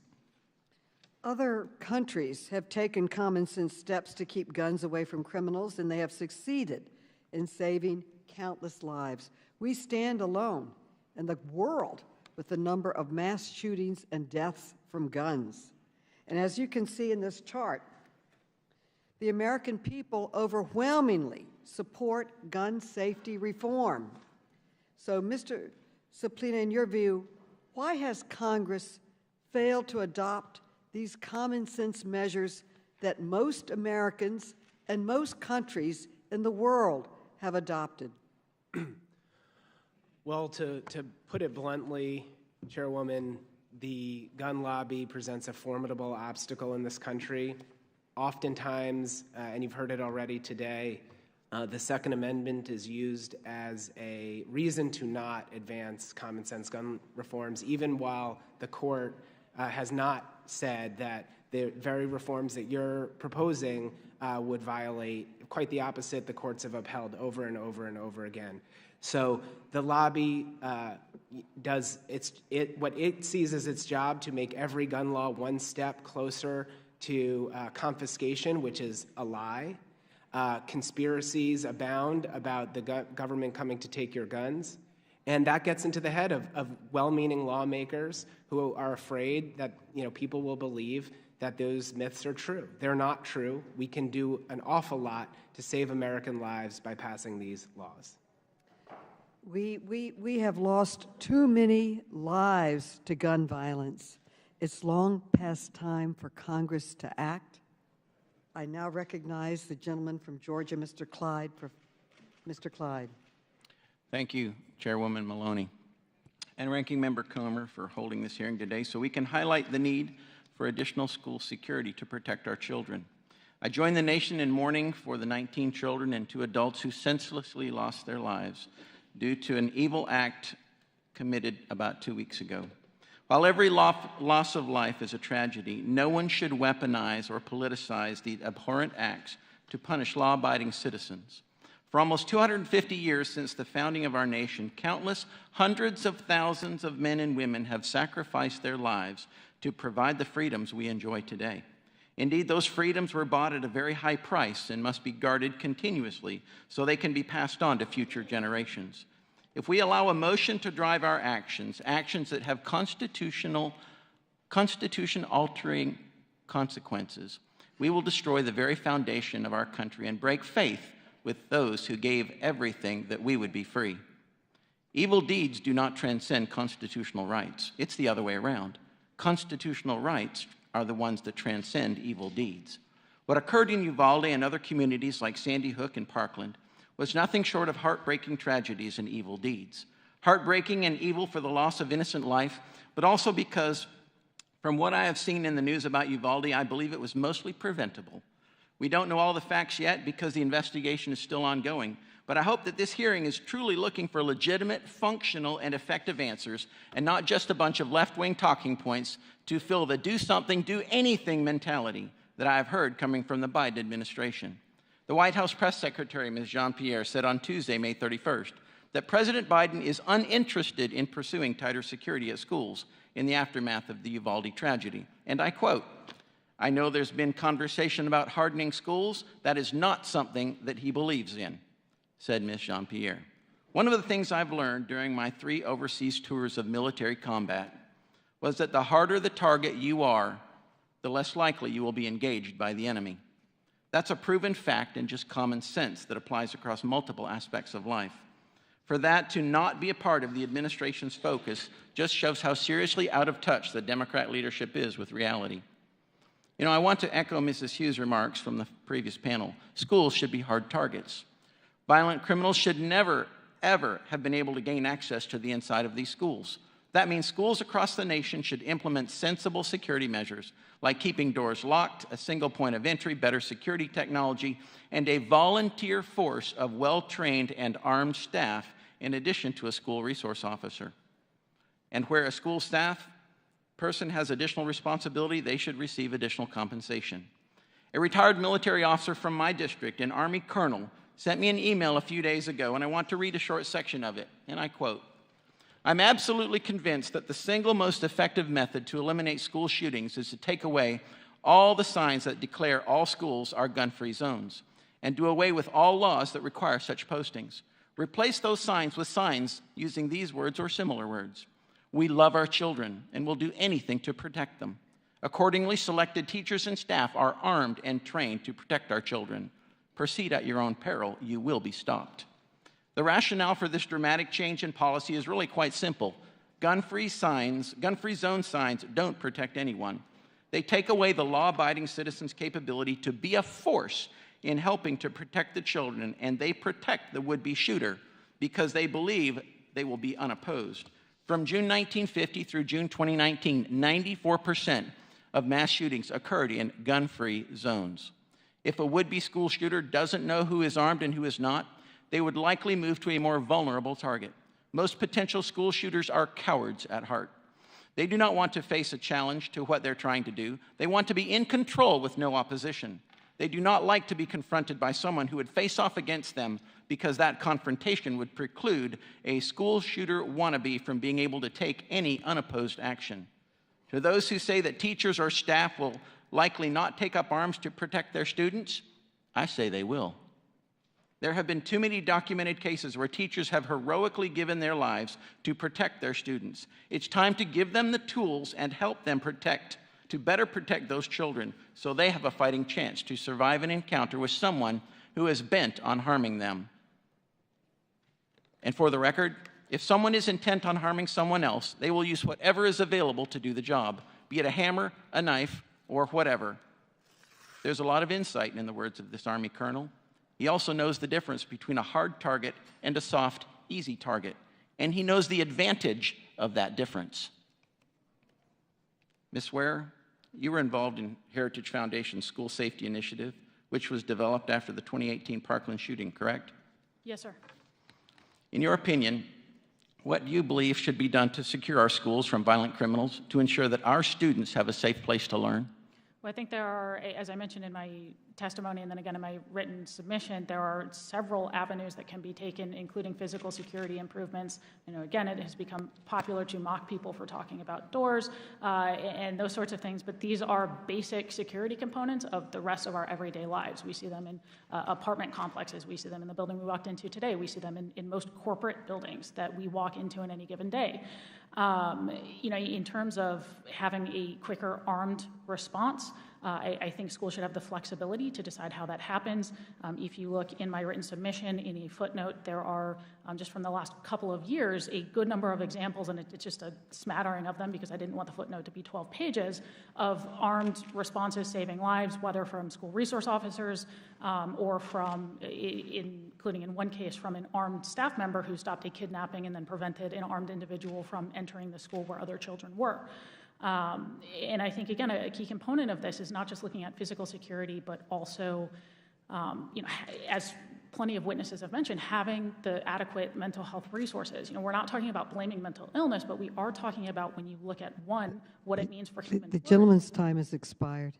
I would end by saying, looking at licensed mental health professionals in schools. Thank you very much. I yield back. The gentleman from Massachusetts, Mr. Lynch, is recognized for 5 minutes. Thank you, Madam Chair. Thank you for holding this hearing. I want to thank the panel of distinguished witnesses. Thank you for coming before this committee to help us with our work. I also want to thank the previous panel, the families of the victims who had the courage and selflessness, I think, to, despite their pain, come here with the sole purpose of preventing other families from suffering a similar loss. So I thank them. Madam Chair, I'd like to ask unanimous consent to submit for the record a report and analysis conducted by Coctrong Bui, Alicia Palapiano, and Margot Sanger-Katz over at the New York Times. It's an analysis of 106 mass shootings since Columbine in this country. And I want to read an excerpt. It describes best what they found. To quote this report, if the key gun control proposals now being considered in Congress had been law since 1999, 4 gunmen younger than 21 would have been blocked from legally buying the rifles they used in mass shootings. At least 4 other assailants would have been subject to a required background check instead of slipping through a loophole. 10 others might have been unable to steal their weapons because of the efforts required to encourage safer gun storage. And 20 individuals might not have been allowed to legally purchase the large capacity magazines that they used to upgrade their guns, helping them to kill, on average, 16 people each.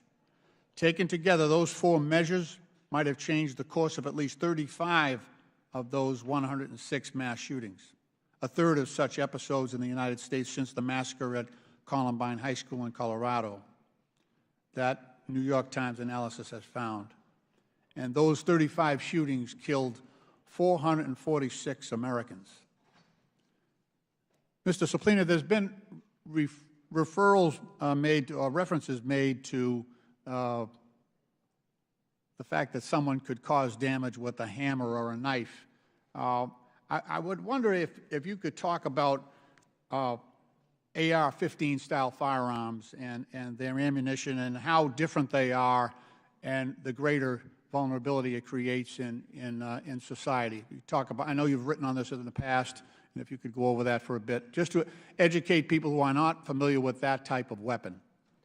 So this type of weapon, which is derived from a military military weapon, presents increased risk, as I believe the commissioner said earlier, because of their speed of bullet, their handling, their ability to accept high-capacity magazines, and they are designed and are advertised to be able to inflict a mass amount of damage in a short period of time.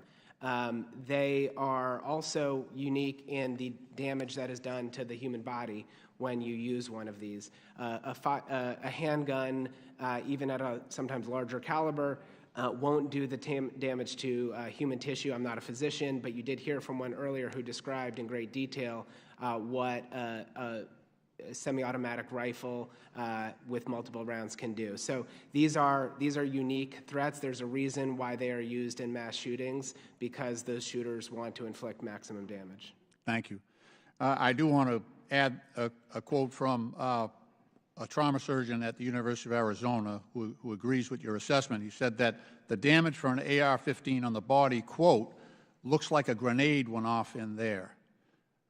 Madam Chair, I am so sorrowful for the loss of Lexi Rubio and so many others, and so many we've heard in previous mass shootings, that I will support the package of restrictions that we will consider in the next couple of days here in Congress to restrict the use of assault weapons and high-capacity magazines, and I'll vote for the background checks that I think are necessary.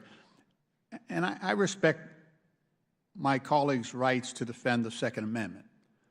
But I will note when in defending the Second Amendment, you have to go to military experts and battlefield commanders for advice on how to protect our kids while they're in school. We got a problem. We've got a problem. Think about that you're going to military battlefield commanders, combat veterans, for advice on how to protect our kids while they're sitting in school trying to learn. I just urge my colleagues to think hard on this and consider supporting the package of bills that we have before the Congress this week. Thank you, and I yield back. The gentleman yields back. The gentleman from Texas, Mr. Sessions, is now recognized.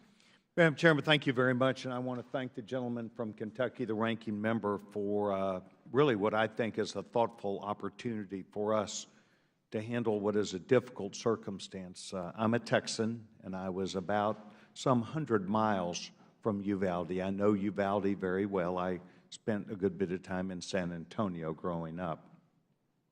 As soon as I heard about what happened, I immediately went about convening some 10 counties worth of superintendents, mayors, county judges, law enforcement people, sheriffs, deputy sheriffs, school resource officers.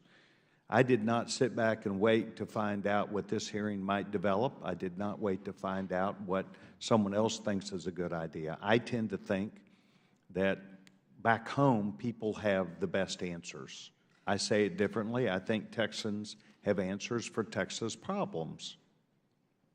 Madam Chairman, I do not want to chastise anybody today. I want to thank each of our people who have showed up, not only from Buffalo, but from New York City and others who have taken time to be here today.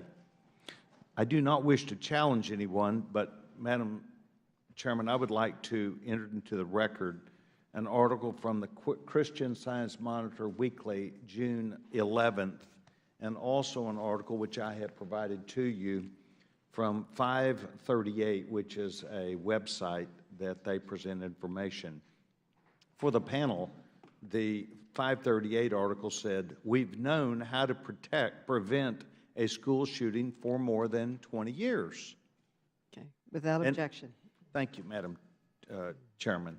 In fact, as I went about looking at this, which I had not previously, I did a good bit of review myself, and I found out that there is the National Center for School Safety. It's at the University of Michigan in the School of Public Health. And they state this before and still, and I quote, The information that we do have access to, these studies, seem to be saying that, yes, by developing a positive school climate, by educating students on how to say something and speak up or find a trusted adult, is having a positive effect, not just on attitudes, but also self-efficiency, something we need to approach as we talk about behavior. We learned at my meeting that I had in Waco, Texas, that this is not a decision that these shooters, by and large, make that's a snap judgment. They go about this planning effort and plan these school shootings out. They happen to people who have become isolated in school, have been picked on, been made fun of, have been bullied, and these people go off into, by and large, a deep hole where they are not able to effectively balance their lives. This is a public issue problem in our schools of mental health issues. I go to schools probably every 2 weeks, and my observations that I have publicly stated are that I have seen our schools, there are a lot of children, a lot of young adults who are tested in ways where I think they're reaching out for help. I think one of the things that we should go to is looking at these studies that have been out here, and I would hope our schools and our experts that are on these panels today, including you, Chief, and including you, Mayor, would include these studies and go back to the schools and let's identify in our schools where there is something we can make better. This article also says a work in projects and in progress, and it talks about how talking to students every day. When I grew up, we would recite the Pledge of Allegiance to the flag, taking a few minutes. And I know we've heard testimony that everything about America is racist, but I think that in our classrooms, we need to talk about our nations, our rights and our responsibilities, but taking time every day to be nice to each other, leaving notes, knowing each other, and then listening to people who emanate and identifying people who have problems.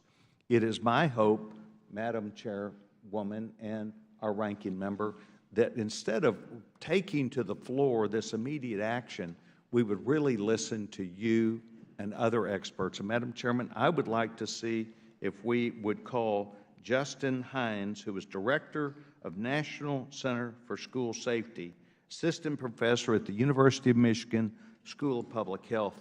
I believe we need professionals who have studied these things. I say this as an opportunity to each one of you. I want to thank you. We listen to you, and I hope you will hear us back. Thank you very much, and may God bless the people of Uvalde, Texas, who are struggling through this at this time, and our nation. Madam Chairman, I yield back my time. The gentleman yields back. The gentleman from Illinois, Mr. Krishnamurthy, is recognized.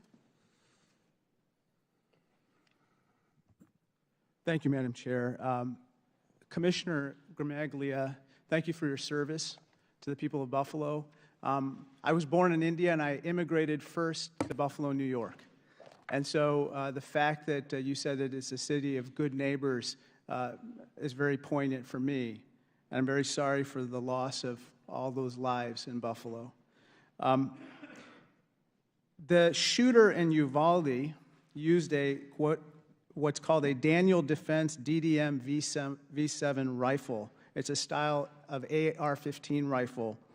It markets that rifle as, quote, a perfect rifle for everybody. This particular picture comes from their Twitter account on May 16th, 2022. Now, Commissioner, guns are the leading cause of death among young people aged 24 and under. Guns kill far more kids than cigarettes, but we don't let cigarette companies market to children. Sir, you don't think it's appropriate for Daniel Defense or any manufacturer to market AR-15 style rifles or handguns or any other weapons to children, correct? I think that picture behind you is very disturbing, is what it is. And no, I don't believe that that should be the case. And why do you find that picture disturbing? How many children in our country because of a lack of safe storage on weapons, have either accidentally taken their own lives or somebody else in that household or another friend within that house who was there visiting. It's disturbing. Shortly after the Daniel Defense Rifle was used in the Uvalde shooting, this picture was taken down from their Twitter account, and indeed their Twitter account was made private. I think they had second thoughts about advertising in this manner as well.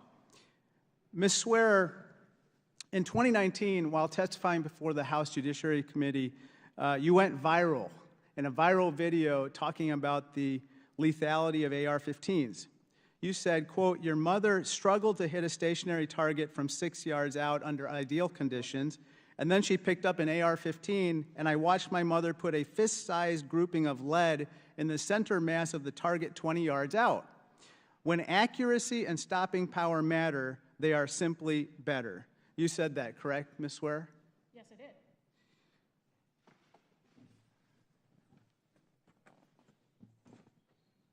This is a picture of the 19 children and 2 teachers who died in Uvalde, Ms. Swearer.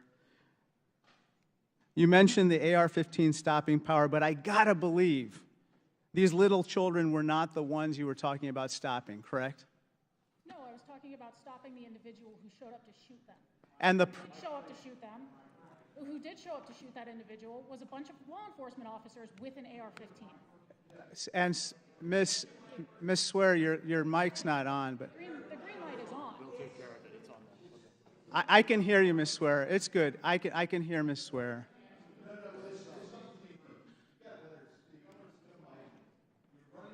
Perhaps you could switch with Mr. Saplina for a minute if his mic is working. Can you please suspend the time? The witness needs to be heard. Restore the time, please. Thank you. Congressman. Can I repeat the question, and then you can say the answer? Yeah, and if we could just stop the clock for a minute, because we lost some time there. Could we ahead. change the placards to Mr. Chairman? Mr. Krishnamurthy, did you want to repeat the question? Yes. Ms. Swearer, when you talked about the stopping power of these AR-15s, it wasn't these children that you were talking about stopping, obviously. No, I was referring to individuals like the one who went into that building and spent 78 minutes shooting them, and I hope, as was the case in Uvalde, that the people who show up to stop shooters like that have the AR-15 precisely for its stopping power, and that is exactly what happened in Uvalde. That is why cops are routinely exempt from these prohibitions. This man to confront legally civilian purchased threats these AR-15 in a civilian rifles, context. correct? And in this particular case, the shooter had legally purchased these AR-15 rifles and was able to stop and obviously end these lives forever. Yes, now, and if you Commissioner remove this pistol grip, you would have done Gramaglia, the I want to address you again, Commissioner. You know, guns are often billed as essential to maintaining the freedoms we enjoy in America. They are an iconic part of America to a lot of people, but cars have long been central to American life as well. And what we've seen, interestingly, is that here's a picture of traffic deaths versus deaths from firearms. And at one time, traffic deaths far exceeded firearms in 1950, but over time, traffic deaths have gone down, while firearm deaths have remained relatively constant. Now, of course, with regard to the right to bear arms, that's in the Constitution, but it's not an absolute right. That's why we outlaw machine guns and we regulate firearms in other ways. Sir, with regard to traffic deaths in cars, the imposition of rules and regulations and laws, along with private industry adopting safer ways to drive and devices to make them safer, have led to a reduction in traffic deaths. But the same cannot be said for firearms. Isn't that right? I believe you're correct, yes. In looking at the traffic deaths going down, regulations both in vehicle safety, airbags, speed enforcement, other things of that nature have led to safer roads. And what would that lead you to believe should happen with regard to firearms? Some sensible regulations to limit the carnage that's happening on our streets. Thank you, Commissioner. Thank you. Gentlelady from North Carolina, Ms. Fox, is recognized for her 5 minutes of questioning. Thank you, Mr. Chairman. The horrific and heartbreaking tragedies that occurred in Uvalde and Buffalo have shaken the nation. We're all made in God's image, and I continue to pray for our society and for the families of the men and women and children who were senselessly murdered. We must be thoughtful in how we discuss and address this issue. When the federal government acts in haste, the room for error is exponentially compounded. This problem should be diagnosed in its entirety before we endeavor to place proposals on the table. The simple truth is that top-down legislative actions from Washington do not provide the states the due deference they deserve. The latitude of the states to make decisions that best suit their constituencies must be respected. The Second Amendment was intended both to empower individuals and also to shield them from the federal government exerting undue influence. Unfortunately, over time, the underlying principle of the Second Amendment has been distorted and misconstrued by Washington bureaucrats who simply want it stripped away from law-abiding citizens. This cannot be allowed to happen. I now yield the balance of my time to the gentleman from Georgia, Mr. Clyde, who has a tremendous amount of experience with these issues. Thank you very much, Virginia. I would like to ask Mr. Gramaglia, in your sworn testimony, you say of retired Buffalo police officer Aaron Salter, Jr., his service weapon was no match for the military-style weapons and armor the perpetrator was equipped with. Yet your Buffalo police officers responded to Tops a minute after receiving the 911 call and were able to take the shooter into custody within a minute of arriving at the scene. That's impressive. That's very impressive that your officers were able to do that. And this gentleman armed with an AR-15 style rifle. What is the Buffalo officer's standard service weapon? A Glock 40 caliber. A Glock 40 caliber pistol. Yes. So they responded with a Glock 40 caliber pistol and were able to subdue this gentleman in 1 minute. They were able to do that because as he exited the store, he had the AR-15 pointed up underneath his chin, and then through what I thought was very calm de-escalation language, he surrendered his weapon and put it down. Had he pointed it at the officers, we think we would have had a different scenario here. Okay, but that 40 caliber weapon is completely capable of stopping someone with an AR-15, correct? Well, he had military-style body armor and a tactical helmet on. He was shot at least one time that we had uncovered through our evidence, and that had no effect on him. I also watched the video, both the store surveillance video that has not been released and the GoPro video that was downloaded, which showed the confrontation between. But the 40 caliber pistol that the officers carry is plenty enough to stop an armed shooter, correct? It's all about shot placement, isn't it? It isn't, it isn't. All right, thank you, I appreciate that. Mrs. Swearer, actually,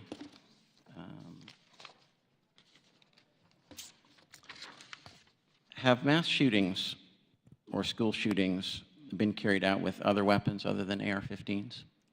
Yes, Congressman, they have. Okay. What other weapons? And what's the primary weapon, if you will?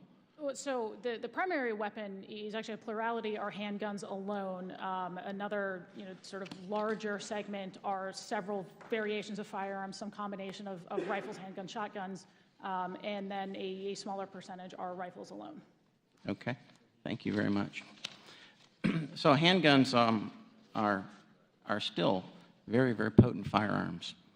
Madam Chairwoman, I would like to introduce this article into the record, and I request unanimous consent. It's a Fox News article, May the 28th, 2022, and it's entitled, "West Virginia Woman with Pistol Shoots Kills Man at Graduation Party, Saves Several Lives." Without objection. All right, thank you.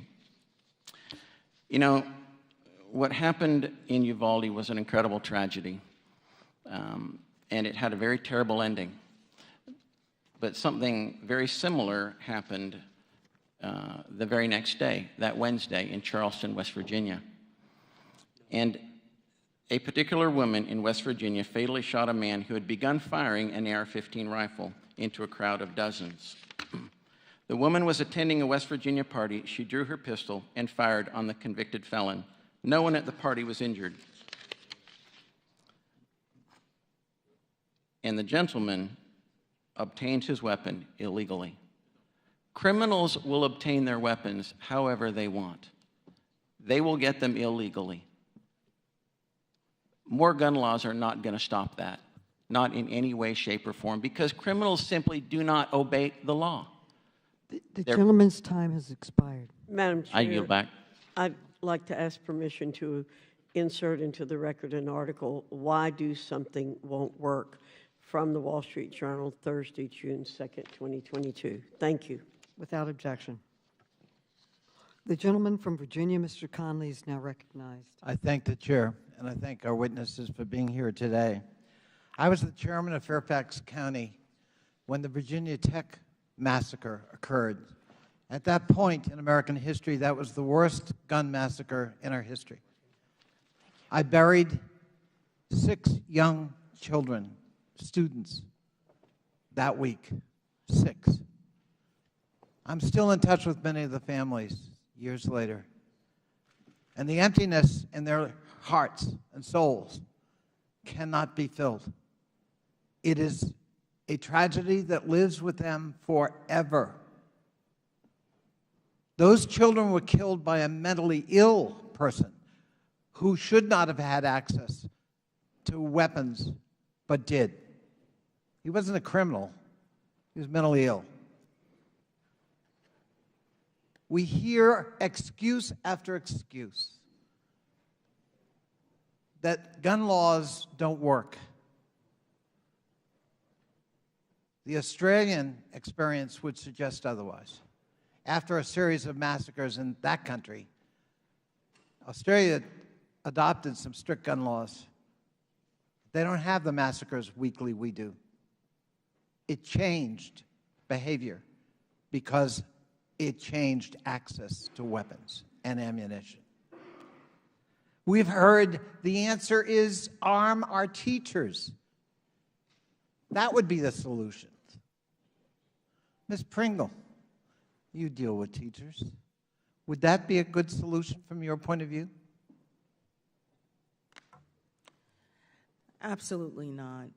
We know that the majority of not only our teachers, but our parents do not believe that arming teachers would in any way prevent the carnage that we have seen for over 23 years. I just want you to imagine, I was a middle school teacher. My responsibility was to ensure that every student was nurtured and that they could learn, come to school ready to learn every day. And now the suggestion that I, as a teacher, would be responsible for carrying a weapon and making a split moment decision about whether I was going to shoot someone or not, whether that responsibility would be mine to bear, that is a distraction from what we know we need to do in this country, which is to pass comprehensive gun control laws, something we have never done. In the short time that we did ban assault weapons, we saw that carnage go down, didn't we? Yes, we did. But we've never passed comprehensive gun legislation in this country. Thank you. We need to do it now. Mayor Adams, welcome. Mayor Adams, you're the mayor of, I think, the largest city in the United States. Yes. Would it be a good idea from your point of view as the mayor of that city and your commitment to reducing crime in that city to arm our teachers in all of your schools in New York City? Would that be a solution from your point of view? No, and I think the facts show that. Between 1996 to 2010, one study found that police officers were 3 times more likely to die from gun violence with a heavy flow of guns in their city. So it's harmful to the law enforcement community, it's harmful to our civilians, and it's harmful to our children. Mr. Gramaglia, Police Commissioner, would arming teachers help your force? Would it have made a difference in your community in Buffalo? I think what we have to be careful on is to not militarize our schools and make students feel like they are in a system where they are surrounded by weapons in an institution where they're supposed to be learning. I certainly agree with that, hardening our targets, making sure our schools are safe buildings, having a strong school resource program where school resource officers are engaging with their students, are building trust within their students. But I think we have to, caution against over-weaponizing our schools. It causes fear in our students, and I think we need to engage our students in these conversations. And just real quickly, and Ms. Pringle's point, the use of weapons and the decision to use them for law enforcement can be a split-second judgment, and that requires careful training, does it not? It's a considerable amount of training for absolute split-second decisions that are second-guessed for years on. Thank you. I yield back. The gentleman yields back. The gentleman from Georgia, Mr. Heiss, is recognized for 5 minutes. Mr. Heiss. Thank you, Madam Chair. Just for the records, from what I can research and understand, there are some 300,000 or so crimes committed every year, violent crimes in which guns are a part of the situation. There are between 500,000 and 3 million incidences a year where guns prevent violent crimes from taking place. So let's clarify here, the issue is not gun violence. Guns are not the issue. We have a people violence problems who misuse guns and other means whenever they intend to harm individuals. And the answer to this situation, when you have violent people, the answer is not defunding the police. The answer is not pitting one group of Americans against another, which we see far too often these days. The answer is not ignoring the rule of law. The answer is not releasing criminals into our streets or allowing them into our country. The answer is not a lack of consequences for those who commit crimes and being soft on crime for those who commit violent crimes. We have got to look at the problem, which is violent people. And at some point in this country, we've got to recognize that there is great value in upholding the rule of law. We've got to recognize and teach that there is a such thing as moral absolutes, not the least of which is respecting one another and respecting life. We've got to, in the midst of this conversation, I believe, embrace religious beliefs. Look, there are risks that come with a free society. We all understand that. But we have a moral and a spiritual crisis in this country right now, and that is reflected in violent people that we see more and more. But it is impossible for us to have a system of government, which we have in this country, where we have limited government and maximum freedom, if we do not have a citizenry that is capable of self-governing their own lives with an authentic understanding of right and wrong. And so for us to take out of the equation any mention of moral absolutes or the role that our founders mentioned and described as indispensable supports to our system of government, which is morality, religion and morality, then I believe we're making a mistake in all of this discussion.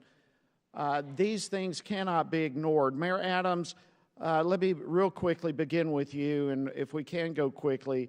New York City is certainly one of the leading examples of gun restrictions and gun restrictive measures in the United States. Yes or no? Your mic was off. Yes, I'm sorry. Yes. And yet, we all know New York has continued in recent years to see a rise in crime. Yes or no? Yes.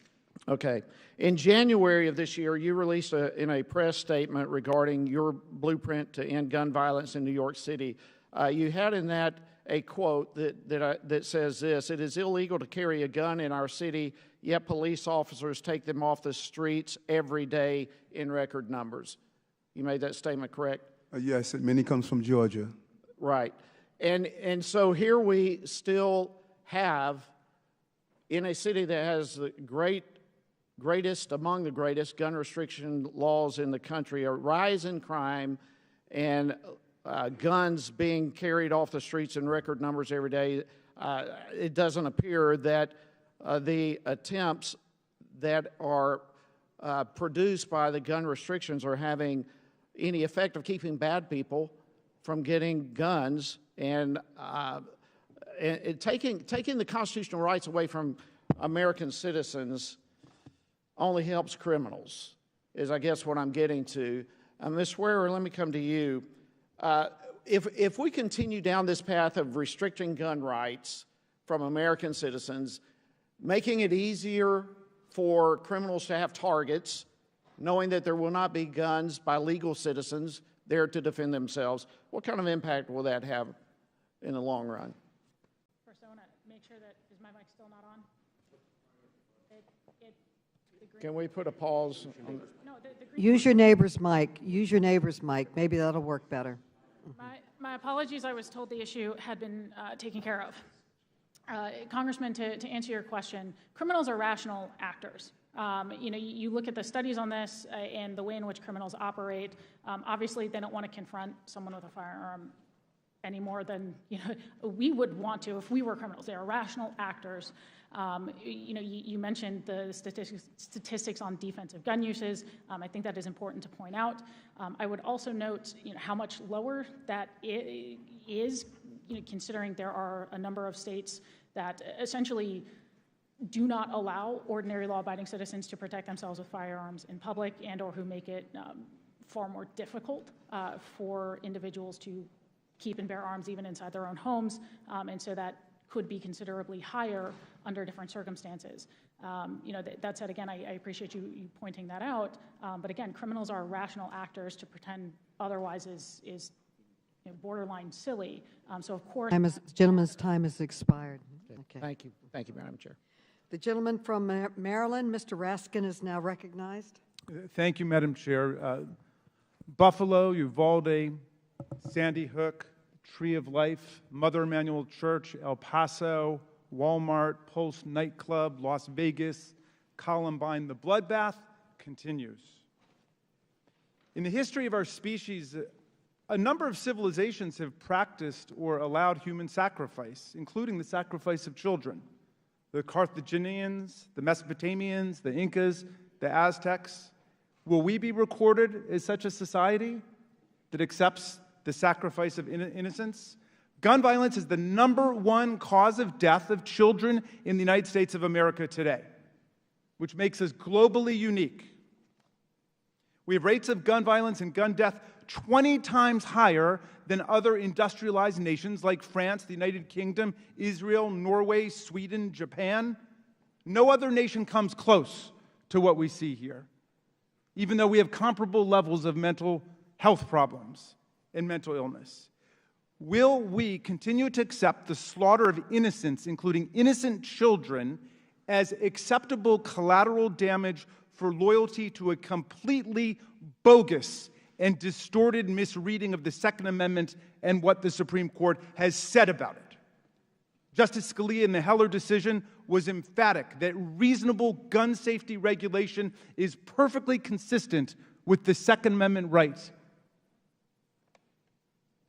Justice Scalia said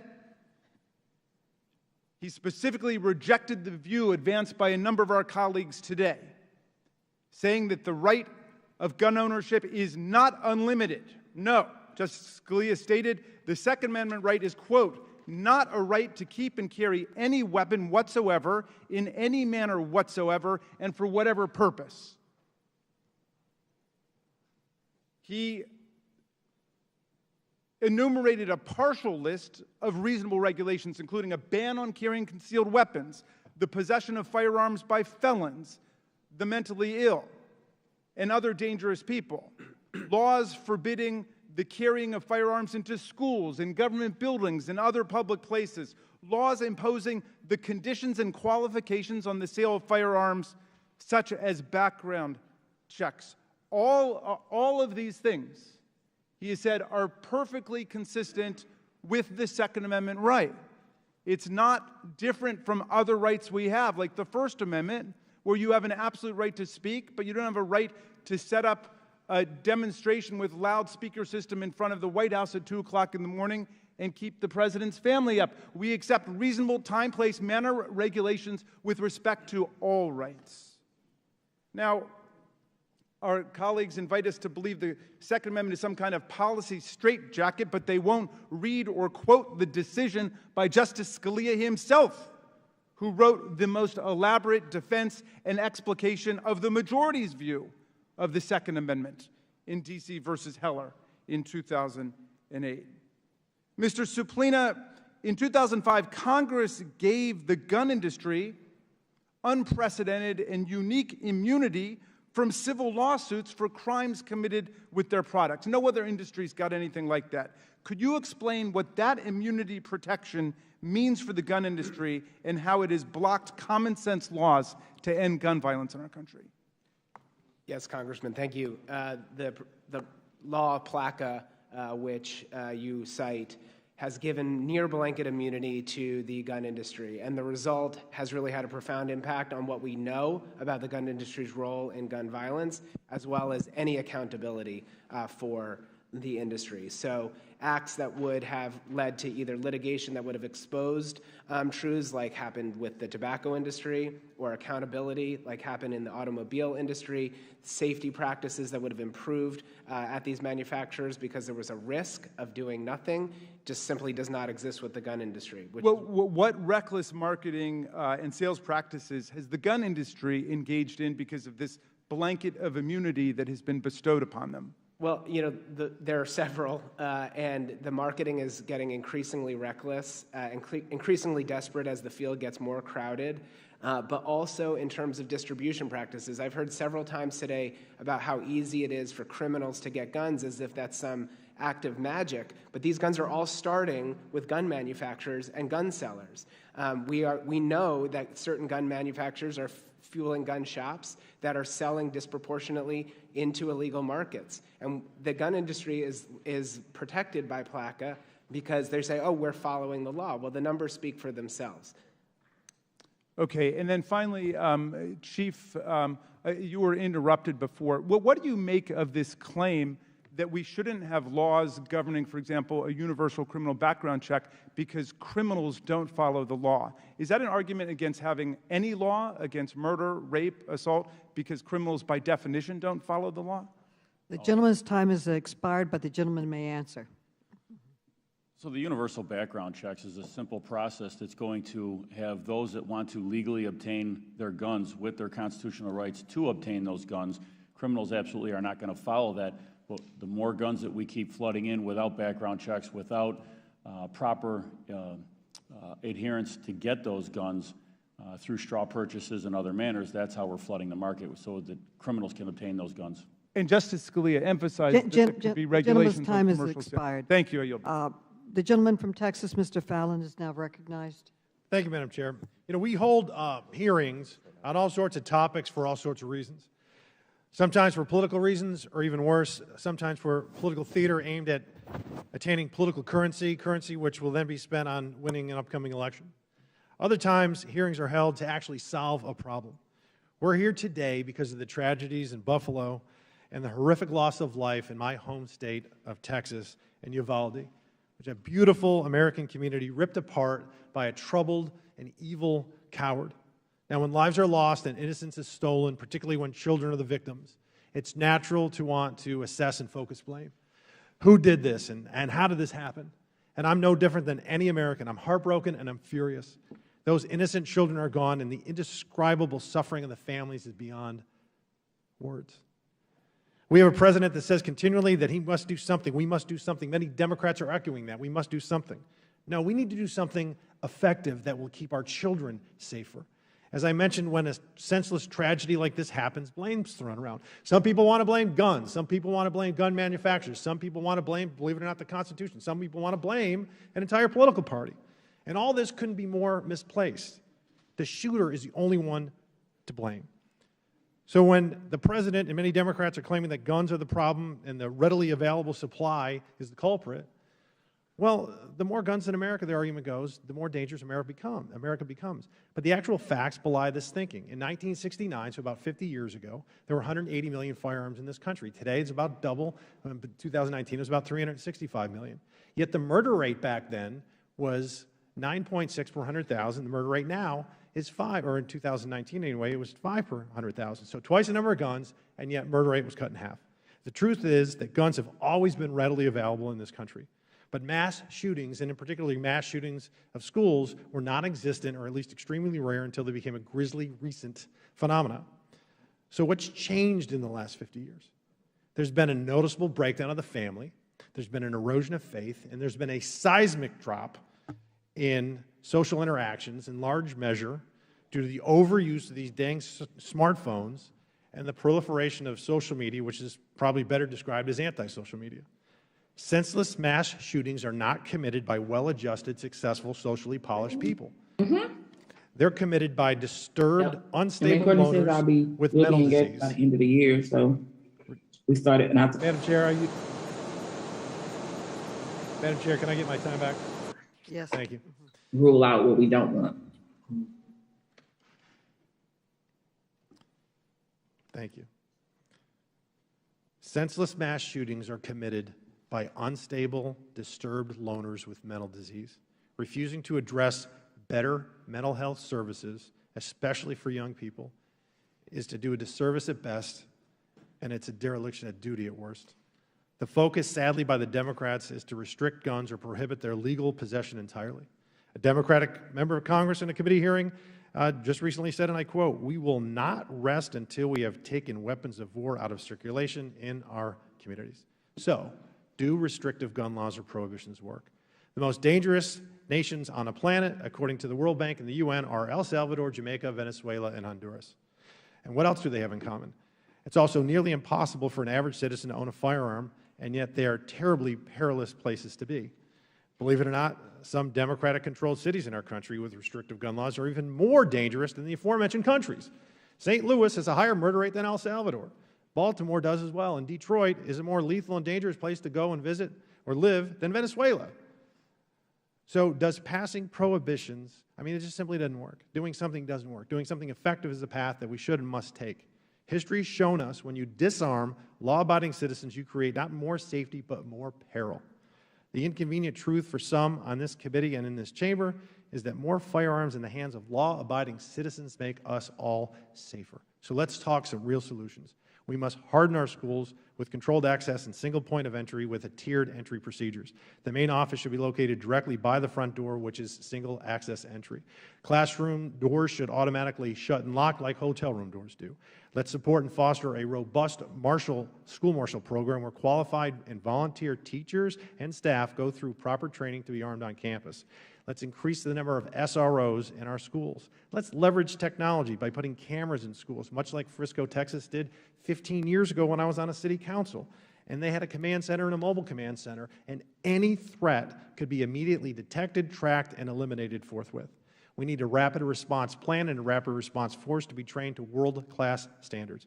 And also, law enforcement doctrine must change, so when there is a threat, the schools aren't besieged, but rather our heroes in blue advance, using honed techniques and teamwork and technology, and eliminate the threat as soon as possible. Our goal should be to protect our children. No parent, educator, citizen, legislature, or nation has a higher calling. Let's look at real and effective solutions and shelve the divisive rhetoric, because American children deserve nothing less. Thank you, Madam Chair, and I yield back. Thank you. The gentleman from California, Mr. Rokan, is now recognized. Thank you, Madam Chair. Like so many on this committee and around the country, I was deeply moved, not as a politician, as a father, by the testimony this morning of the families of victims. Kimberly Rubio, who lost her precious daughter Lexi, cut through all the talking points, all the debate, and asked the central question before our Congress and our country. As she put it, what do we value more, children or our guns? It's really that simple.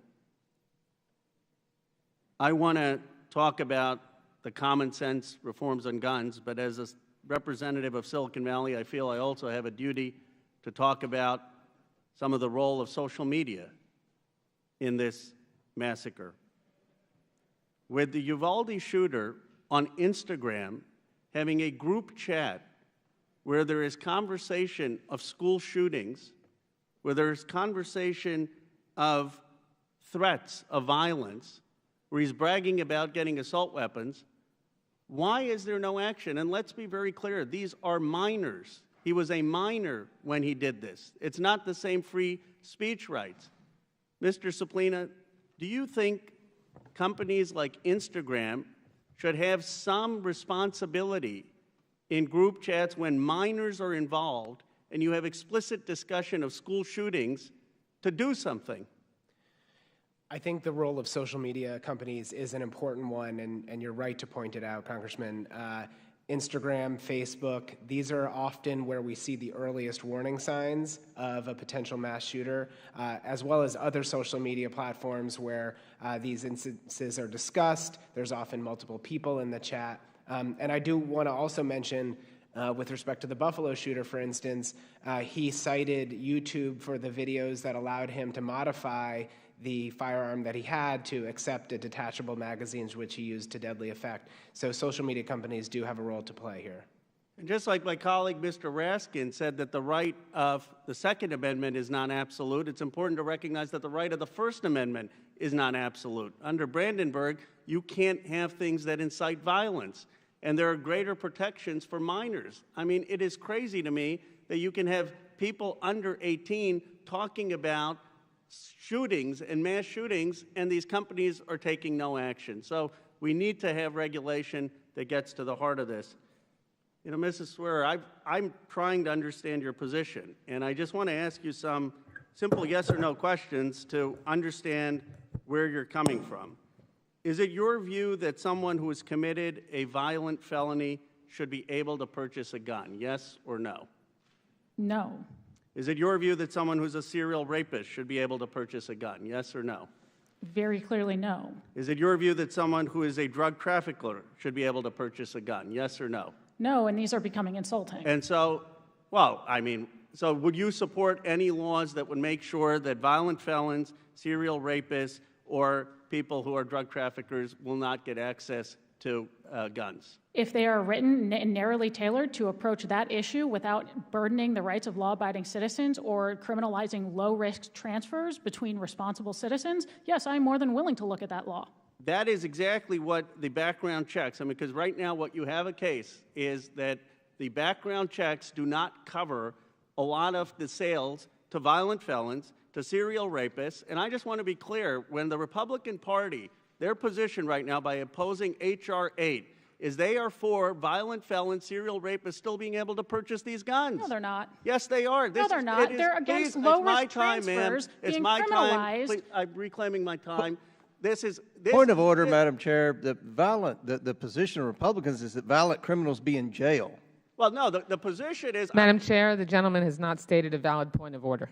The position, H.R. 8, all H.R. 8 at its core said is that violent felons are still getting these guns. Serial rapists are still getting these guns. And the law and order party that has demagogued the issue of law enforcement and policing, that party is saying, we're okay with violent felons still getting these guns. We're okay with serial rapists still getting these guns. And all the Congress on the Democratic side is trying to do is to close those loopholes. I respectfully refer you to my testimony on this very bill before the Senate Judiciary Committee last year, where I explained how that is a grotesque mischaracterization of our opposition to that bill.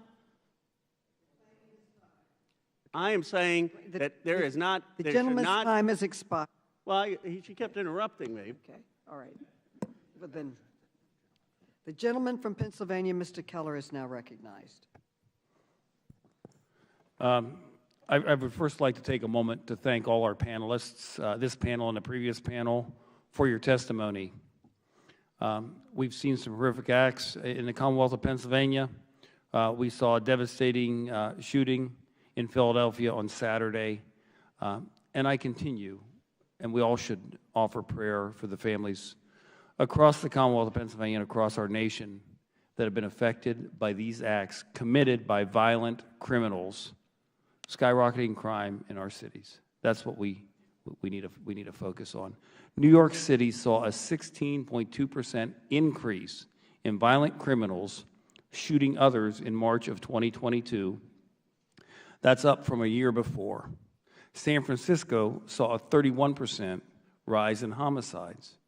In Chicago, violent criminals were responsible for shooting 47 people on Memorial Day weekend alone. There's a trend here.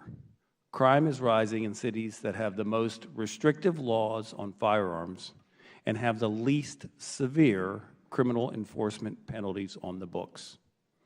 And in fact, cities that don't enforce the laws that are on the books.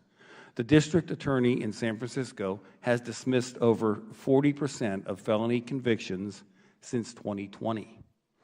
And in Philadelphia, homicides have increased 58% during District Attorney Larry Krasner's tenure. However, only 21% of crimes when violent criminals shot another person since 2015 have led to criminal charges, and less than 1/10 of those incidents resulted in convictions. Philadelphia police are making record amounts of arrests for crimes committed by violent people with guns. Yet Krasner's office has dismissed or withdrawn more violent cases every year he has been in office. The bottom line is when you fail to enforce the law and hold criminals accountable, you get criminal behavior. So, Ms. Swearer, how does failure to prosecute past or current crime affect crime rates in the future? Well, it certainly emboldens criminals and reasonably allows them to believe that there's a very little chance that they will be punished or in any way held accountable for their crimes. Many of the proposals we're discussing today are widely implemented across the municipalities where crime spikes are happening. Would limiting law-abiding citizens' right to own a firearm curb these disturbing trends? No, it would not, and I would also point out the reality of most gun violence is not that it's being perpetrated by people who lawfully purchase and possess their firearms. It is largely perpetrated by individuals with long histories of violence who obtain their firearms already through illegal and illegitimate channels that are not addressed by universal background checks because they are already circumventing the law regarding those background checks. It's a very low reward endeavor, even if it's like 100% enforceable. Okay. What measures should be taken to ensure victims and their families are not legally ignored in favor of defendants? I would, again, refer to some of my previous testimony, because I know our time is short, previous testimony that I've given before the Senate Judiciary Committee on gun violence in Chicago. I think a lot of that is still applicable to your question. From a federal perspective, as I said, continue to enforce federal laws and hold criminals accountable at a federal level when possible, and encourage state and local counterparts, some of whom have done a horrific job of this, to do the same. So I just have a question. There's a called the NICS system, and when you purchase a firearm, as I don't know how many people in this room have ever gone through a background check, but it does ask questions. I know it was brought up earlier about criminals being able to purchase guns. Is it not already illegal for rapists and murderers and people who have done domestic violence and convicted of these things? Isn't it already illegal for them to purchase firearms? To purchase and to possess, assuming they are felons and have not had their rights restored to them under existing state or federal processes, though there is no process under federal law, so it would just be under the state. Okay, but the point is, it's already, we're not saying that criminals should have laws. We're saying criminals should be put in jail, and law-abiding citizens should be allowed to lawfully possess firearms. That is certainly what I'm saying, and that is my understanding of what every member who has opposed H.R. 8 is saying as well. Thank you, and I yield back. Gentleman yields back. The gentleman from Maryland, Mr. Mfume, is recognized for 5 minutes.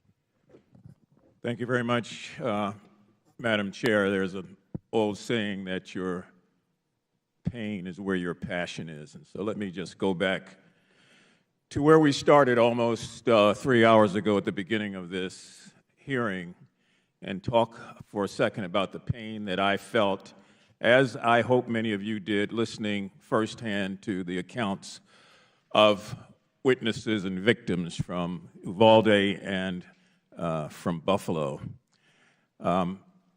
Listening to them, I am still stunned and heartbroken. The gun carnage that continues in schools, in supermarkets, in movie theaters, in churches, on the streets of my Baltimore and the streets of cities all over this country is a cross, ladies and gentlemen, that we all bear, whether we want to or not. The gun laws that we hope will be passed today, I hope, are seen as a beginning, not the end, only as a beginning. Otherwise, I really believe that we are doomed in our fight against murderers and their guns and the evil and the pain that they spread.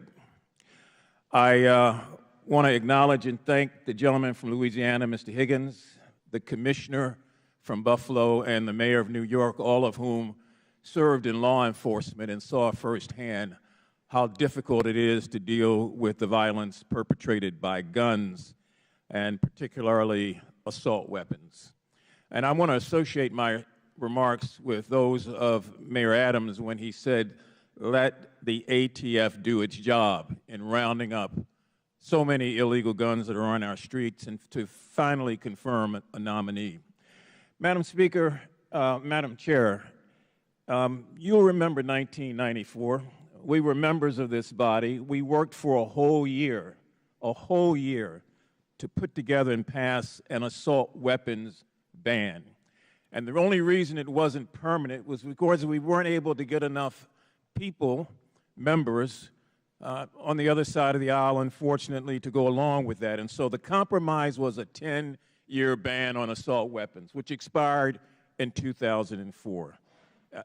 I'm just shocked that 18 years has gone by and this body has not moved to reestablish that. In 1999, as a president of the NAACP, I filed suit against the gun industry. It took us 3 years to get to court because the NRA did everything they could to keep it from not happening.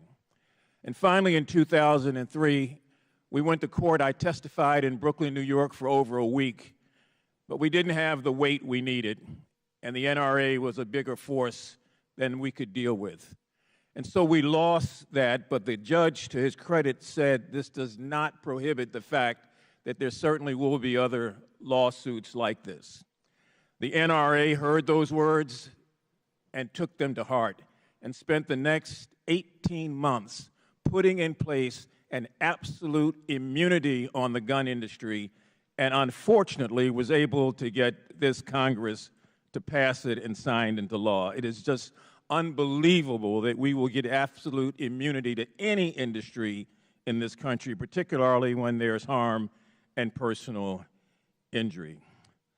So I think more than anything else, I was stunned a little while ago in hearing the gentleman, my colleague on the other side of the aisle, saying that he had sought out advice from a military commander about how to protect schools and that the advice was harden the target. And Ms. Swear, when you were asked to comment on that, you said absolutely harden the target. Well, that's fine. Except, how do you harden a supermarket? How do you harden a church? How do you find a way to go out and harden movie theaters? If the only answer is hardening the target, we've already capitulated. And I'm telling you, I'm so glad that so many people are focused on this hearing around the country so they can see firsthand what is going on here. We have a problem that is not going to go away. Every year it gets worse. And so until we're prepared to do what we were sworn constitutionally to do, to protect this country from enemies, foreign and domestic, we would have failed. Madam Chair, I yield back. The gentleman yields back. The gentleman from Louisiana, Mr. Higgins, is now recognized. Mr. Higgins. Thank you, Madam Chair. Commissioner Gramaglia, looking at your presented statement, sir. Say you support confiscating guns from individuals determined to be a threat to themselves or others. Determined to be.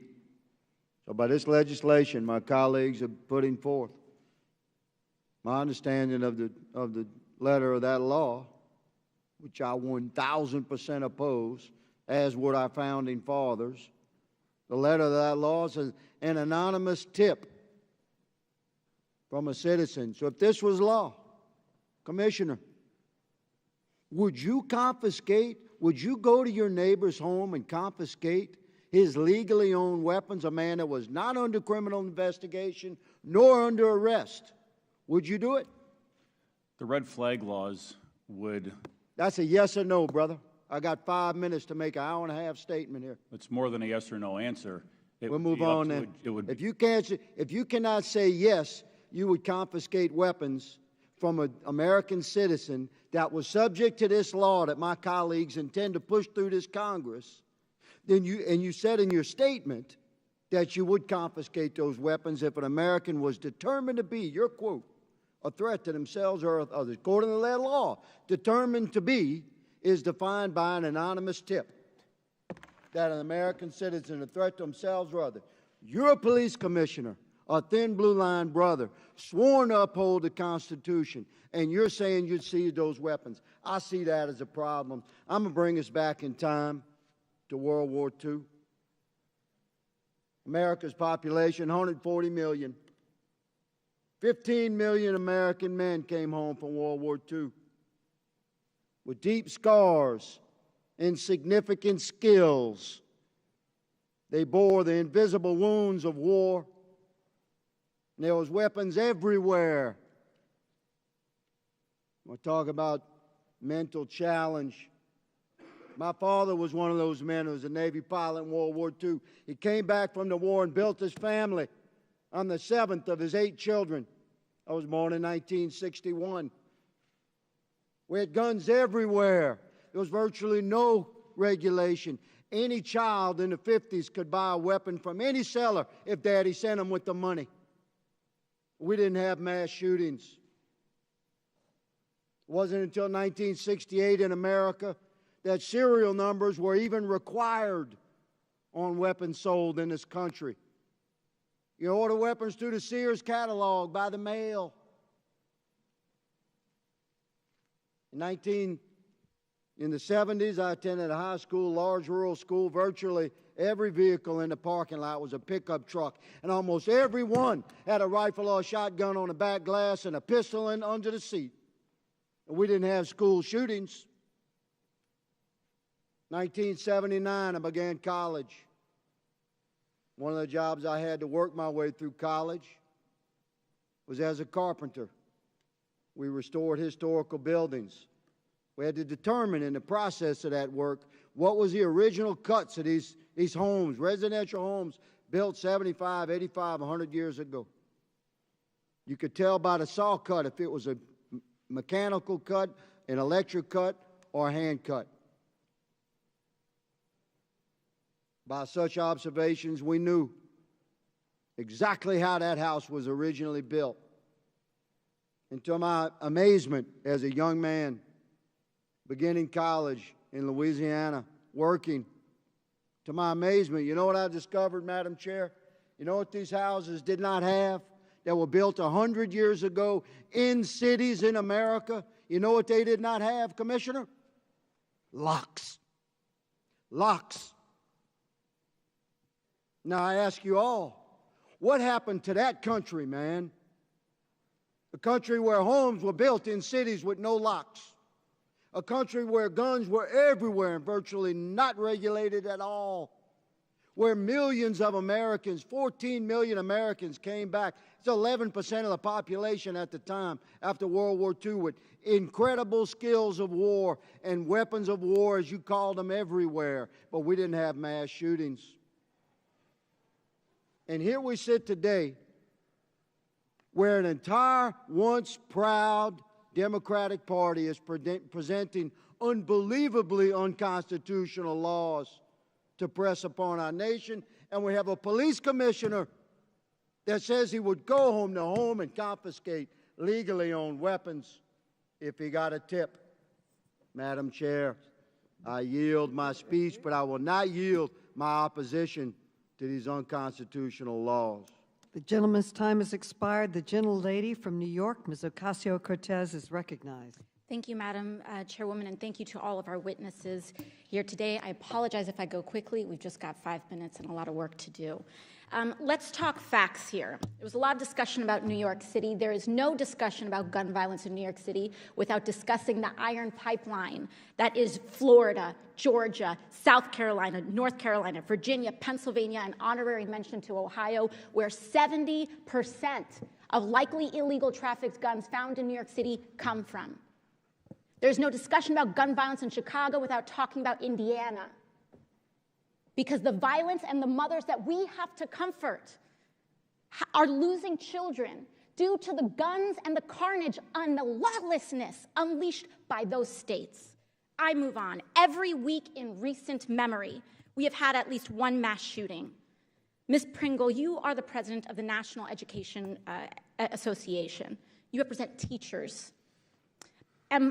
Between 2009 and 2018, how many school shootings did the United States have? 288. 288. Now let's look globally. Our G7 partners, Canada, France, Germany, Italy, Japan, and the United Kingdom, combined, how many school shootings did those countries have? 5. 50 5. times more. In almost 10 years. 288 versus 5. This is not normal. Not only is it not normal, it is internationally embarrassing and delegitimizing to the United States. Because for all the billions and trillions that this body authorizes in the name of national security, we can't even keep our kids safe from their schools being turned into a war zone. Now let's talk about why. Let's talk about one thing more important to lobbyists and the gun industry than children, than houses of faith, than human beings. Let's talk about profit. Mr. Suplina, in 2020, 22.8 million guns were sold, reflecting a 64% increase from 2019, correct? Correct. In 1 year. And across the board, gun manufacturers and ammunition companies began to see record profits. Is that right? That's correct. Now let's put that into context. In 2020, again, more than 45,000 Americans died by gunfire, reflecting an almost threefold increase from 2015. Are those statistics correct? That's accurate. So in your view, are you seeing a correlation between gun profits and gun deaths in the United States? Yes. This is about blood money. Between 2019 and 2021, 2 years, leading gun manufacturers Sturm and Ruger saw gross profits double to almost $280 million. In fact, during an earnings call, their CEO called the sales boom, quote, historic, ferocious, and that the future was bright. A month after that, an AR-556 pistol murdered 10 people at a supermarket in Boulder, Colorado. Those profit margins, $280 million, go to lobbying. Is that correct? Much of that goes to lobbying, correct? Significant amounts go to lobbying, correct. And can you remind us what the gun industry is lobbying against when it deploys these lobbying resources? They are lobbying against every law that would regulate firearms, period. And can you briefly tell us how gun companies have poured extra profits directly into lobbying against gun reform? And as an advocate in this space, what have you seen? Just rattle off some of the measures that they have, just a few that they have lobbied against. They've lobbied against background checks, which on all gun sales, which would, in fact, as was mentioned earlier, allow for the would-be criminal to obtain a firearm from a law-abiding citizen without a background check. The criminal would be breaking the law, but we could stop that. They've lobbied against red flag laws, which would temporarily deprive, after due process, firearm from somebody who poses a threat to themselves or others. That is a court adjudication. Thank you. Everything. Thank you very much. And for context, the NRA spent about $250 million in 2020 alone. That's more than twice the entire salary of Congress combined. in 1 year lobbying against gun safety laws.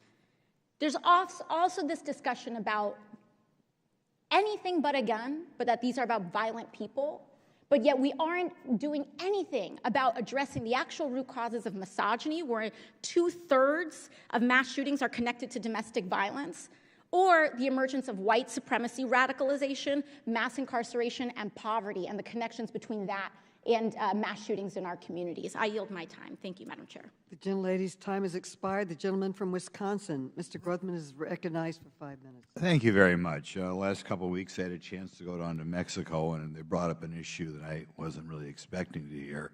But a couple of Border Patrol guys pointed out to me that that firearms were very, very regulated in Mexico. And you do a little Google search, and you find out, a recent article in the Wall Street Journal, the first 9 months in 2019, Mexico, with some wildly difficult laws, had a murder rate of 6 times that in the United States. Not 6% more, not 60% more, but assuming you got it right, maybe he was cherry-picking the year, I don't know, 6 times as many murders as in the United States.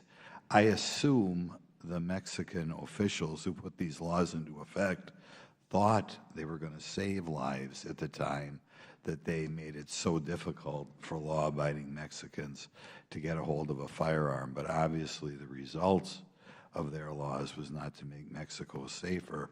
There are thousands, probably tens of thousands of people who have died now in Mexico under the current rules connected to ownership of guns. We've also in this country had a dramatic increase in the number of deaths from guns the last 2 years since kind of the beginning, or at least expansion, of the I Hate Police movement, which I blame for all the young people and not so young people who have died in the last 2 years in this massive increase of murders that we've seen, almost unprecedented. First of all, I'd like Mrs. Swear to comment a little bit on that Mexican statistic and comment on the dramatic increase in the number of homicides in this country in the last 2 years. Not because it's easier to own guns, but kind of because rhetoric, a lot of the rhetoric coming out of this building, this anti-police rhetoric. Congressman, I will respectfully refrain from commenting on the statistics you pointed out from Mexico. I'm not overly familiar with any of the underlying causes. I will, to the greater point, say Mexico is, to my awareness, one of the only other countries in the world with a right to, quote, keep and bear arms, which is sort of a misnomer in that country, as you point out. So it's fundamentally different understanding of what that means than clearly in our country. As to, I'm sorry, please remind me of the second aspect. Well, the massive increase in murders in this country in the last 2 years. I think it's hard to pin that down to any one simplistic notion of what is causing that. Certainly, I think problems with policing and calls to defund the police, loss of trust between communities and police members, that all plays a role, as I pointed out in my written submission. Okay. But I think it's a number of things. Yeah, I'll give you another question then. This week I'll be reintroducing something called the Student and Teacher Safety Act, which will allow schools to use existing grants they have, meant in part for improving school conditions and learning, to improve or boost school safety. Following the Uvalde shooting, the White House press secretary said that President Biden does not believe in hardening schools to provide more security resources or law enforcement officers. If these measures can be effective in preventing another mass shooting, why do you think the President is not open to hardening schools this way? I cannot read the President's mind, but my guess is he would rather focus on other ways of addressing it. I would also very quickly like to point out, to reference something Congressman Mfume said, to seem to infer that we only care about or have only mentioned one aspect of a greater issue, which is focusing on physical security. Congressman, I respectfully don't know if you were not here for my opening statement or have not read my written submission, but I respectfully have pointed out roughly a dozen other issues as well. This is comprehensive in nature. It is not one thing or the other. It is both. I've been here for 3 hours since before the hearing started. I heard your testimony. My reference was to schools, and my reminder was those are Madam not Chair, the I only think he's sources. out of The gentleman order. is not recognized. Well, Yeah. witness, address me, Madam Chair. Okay. Could you give me another few seconds back? Someone jumped in there. Well, could you give us, if President Biden is going to stand between us and trying to improve the physical security in school districts, can you give us other ideas that we can use to prevent these tragedies? Sure. As I mentioned in both my written and oral testimony, I think we can focus very clearly on building up the nation's mental health infrastructure, both specifically in schools and generally across the board. We are talking about 2/3 of gun deaths every year that are suicides, which is clearly plays into an aspect of mental health, which is problematic. We are talking about with mass shootings, individuals who clearly show signs of being a danger to themselves or others, but who are otherwise, not felons yet, and oftentimes cannot be involuntarily civilly committed. So looking at, targeted interventions with adequate means of due process, and also just behavioral risk assessment. We've talked about Instagram and threats on Instagram. What's concerning to me is that so many people saw so many signs, especially in Uvalde, and it appears that nobody reported them or knew to report them or knew how to report them or didn't think anything would be done about it. And The that is gentleman's time has expired. Yeah. Okay, the gentlelady from California, Ms. Porter, is now recognized. Ms. Swear, in 2019, you testified on Representative Cicilline's bill, the assault weapons ban, before Congress. At the 2019 hearing, Representative Jim Jordan asked you if law-abiding people will be less safe to protect themselves if that bill was passed. Do you remember your response? I have a general idea of what I would have said under that circumstance, but no, I don't remember my specific words. You said, and I quote, "I think worse than that, sir, you will see millions of otherwise law-abiding citizens become felons overnight." Yes. For nothing more than having scary-looking features on firearms. I was quite surprised by your answer. You read the bill before you came to Congress to testify against it, yes? If we are referring to the ban on assault weapons? Correct. Yes. So you knew that the bill would allow any gun owner to maintain possession of any semi-automatic assault weapon that was lawfully possessed before the bill became law. No, so that is the case under that bill. The problem is Reclaiming anytime my that is time. transferred to anybody Reclaiming else, my time, that Madam now becomes Chair, an would issue. you please instruct the witness that the time belongs to me? If you don't want to hear an answer to my question, I'm not sure Gen- what's being asked. The gentlelady has reclaimed her time. So you knew that the bill, you said yes in response to my question, that you knew the bill would allow the gun owner to maintain possession of any semi-automatic assault weapon that was lawfully possessed before the bill becomes law. Ms. Swearer, I respect that we have different opinions on Representative Cicilline's assault weapons law, but we cannot have different facts. We have a duty to debate the merits of proposal. You falsely testified under oath. Would you that like that the bill, explanation of no, why I will I said not. that? I have not yielded, Ms. Swearer. Suspend. Madam Chair, if she's going to ask questions, shouldn't she let the witness have time to The answer? gentleman is not recognized. You falsely testified under oath. Madam Chair, point of order. Point of order. What is the gentleman's point? I've been accused of falsely testifying under oath, the- and I would like to the- address it. The gentlewoman has accused her of perjury. Is she going to hold to that, or are you going to allow the witness to respond to that accusation of criminal conduct? You have not come forward with a significant point of order. Ms. Porter will continue. I asked you if that bill was correct, if the bill would allow any gun owner to maintain possession, and you said yes. Yet you testified that the bill would allow people to become felons overnight.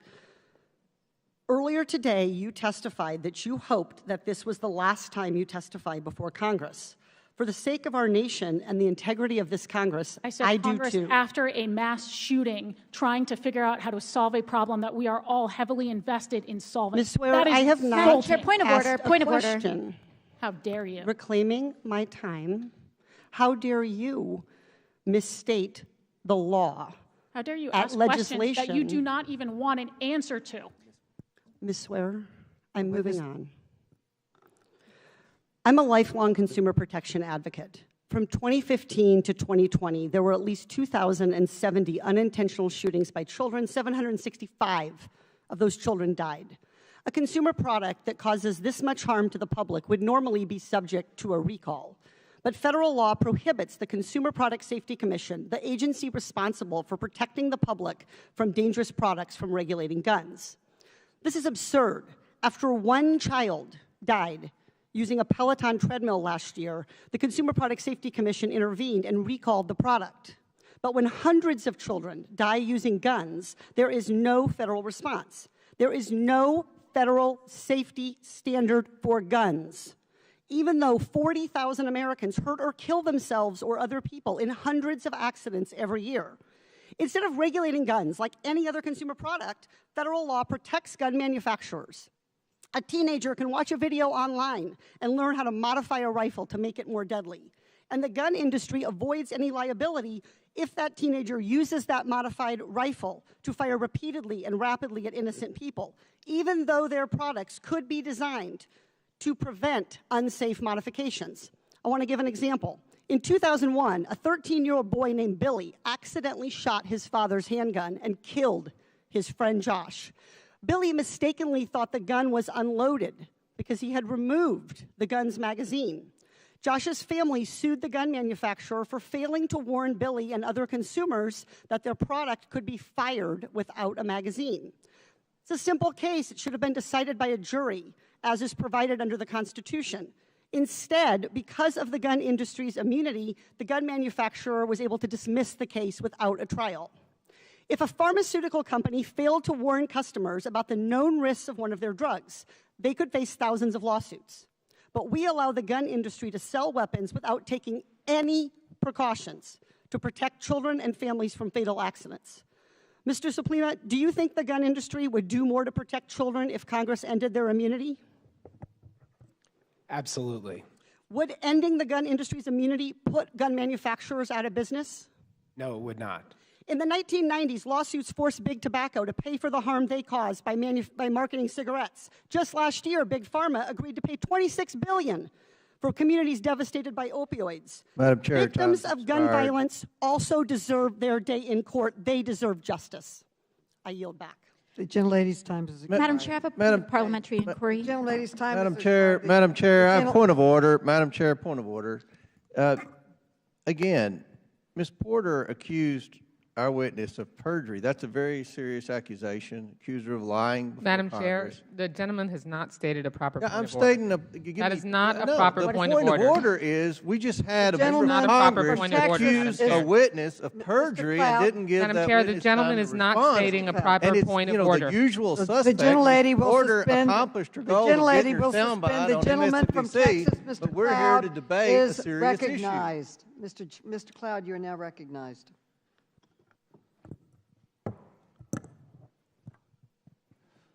Thank you all for being here.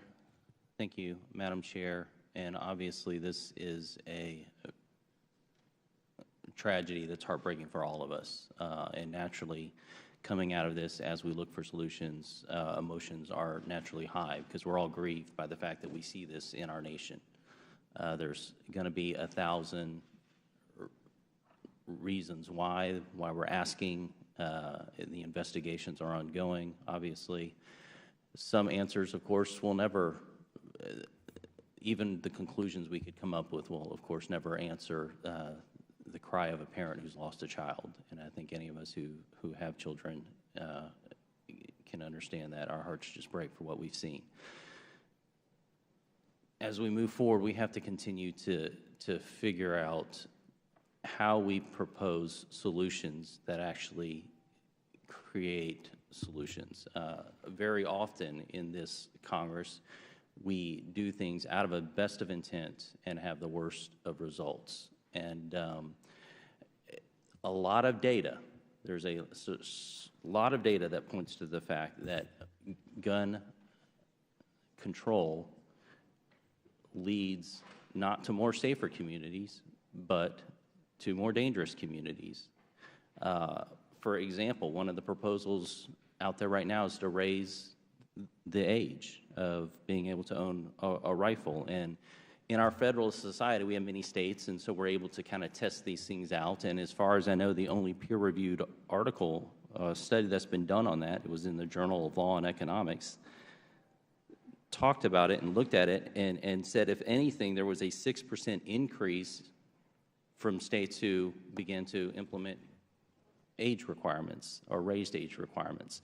So we have to tread passionately but very carefully as we continue to address this from a policy perspective. I'd like to bring up a topic that I think needs to be added to this conversation, and Representative Heiss and Higgins touched on this quite a bit, because a lot of times here in Congress, politicians like to get away with measuring our personal compassion. Usually it's on a spending bill, so we'll measure our personal compassion by how much money of other people's money we spend. And generally it's the more money we spend, the more compassion we have, in a sense. I've always found that absurd.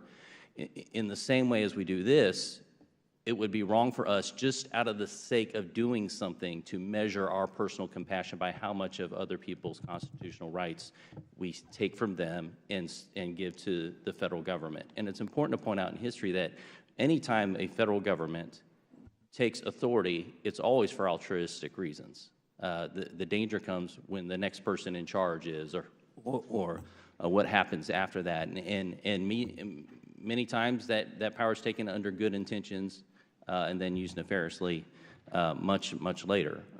So we have to be very careful about that. We have to keep history and context in mind in all of this. And the other thing I would say is that we should not think that any of this is monocausal. There's not one thing that caused this. There's a lot of things. But one thing I'd like to throw into the mix of this, because if there's a common denominator as we look across these, it's not age so much, it's not the firearm used or the type or even how it was required, as much as it is we see when we look at crime in our communities, when we look at the societal decline. We are in decline as a nation when it comes to the moral and societal decline in our nation. There's no doubt about it. And one of the biggest factors that is a common denominator across much of this is simply broken homes, fatherlessness. A DOJ study from the Journal of Research in Crime and Delinquency reports that the most reliable indicator of violent crime in a community is the proportion of fatherless homes. A 2019 meta-study in the Journal of Psychology, Crime, and Law found that growing up in single-parent families is associated with elevated risk of involvement in crime by adolescents. A 2019 study from the Pew Research Center finds that the U.S. has the world's highest rate of children living in single-parent households. The National Fatherhood Initiative has compiled some data, and it's adolescents from fatherless homes are more likely to commit crime. They're more likely to end up in prisons. They're more likely to end up in poverty. And so we have to figure out, for a long time, our government has subsidized even and promoted policies that continue to break down the home. And we have to do what we can to make sure we come back to this.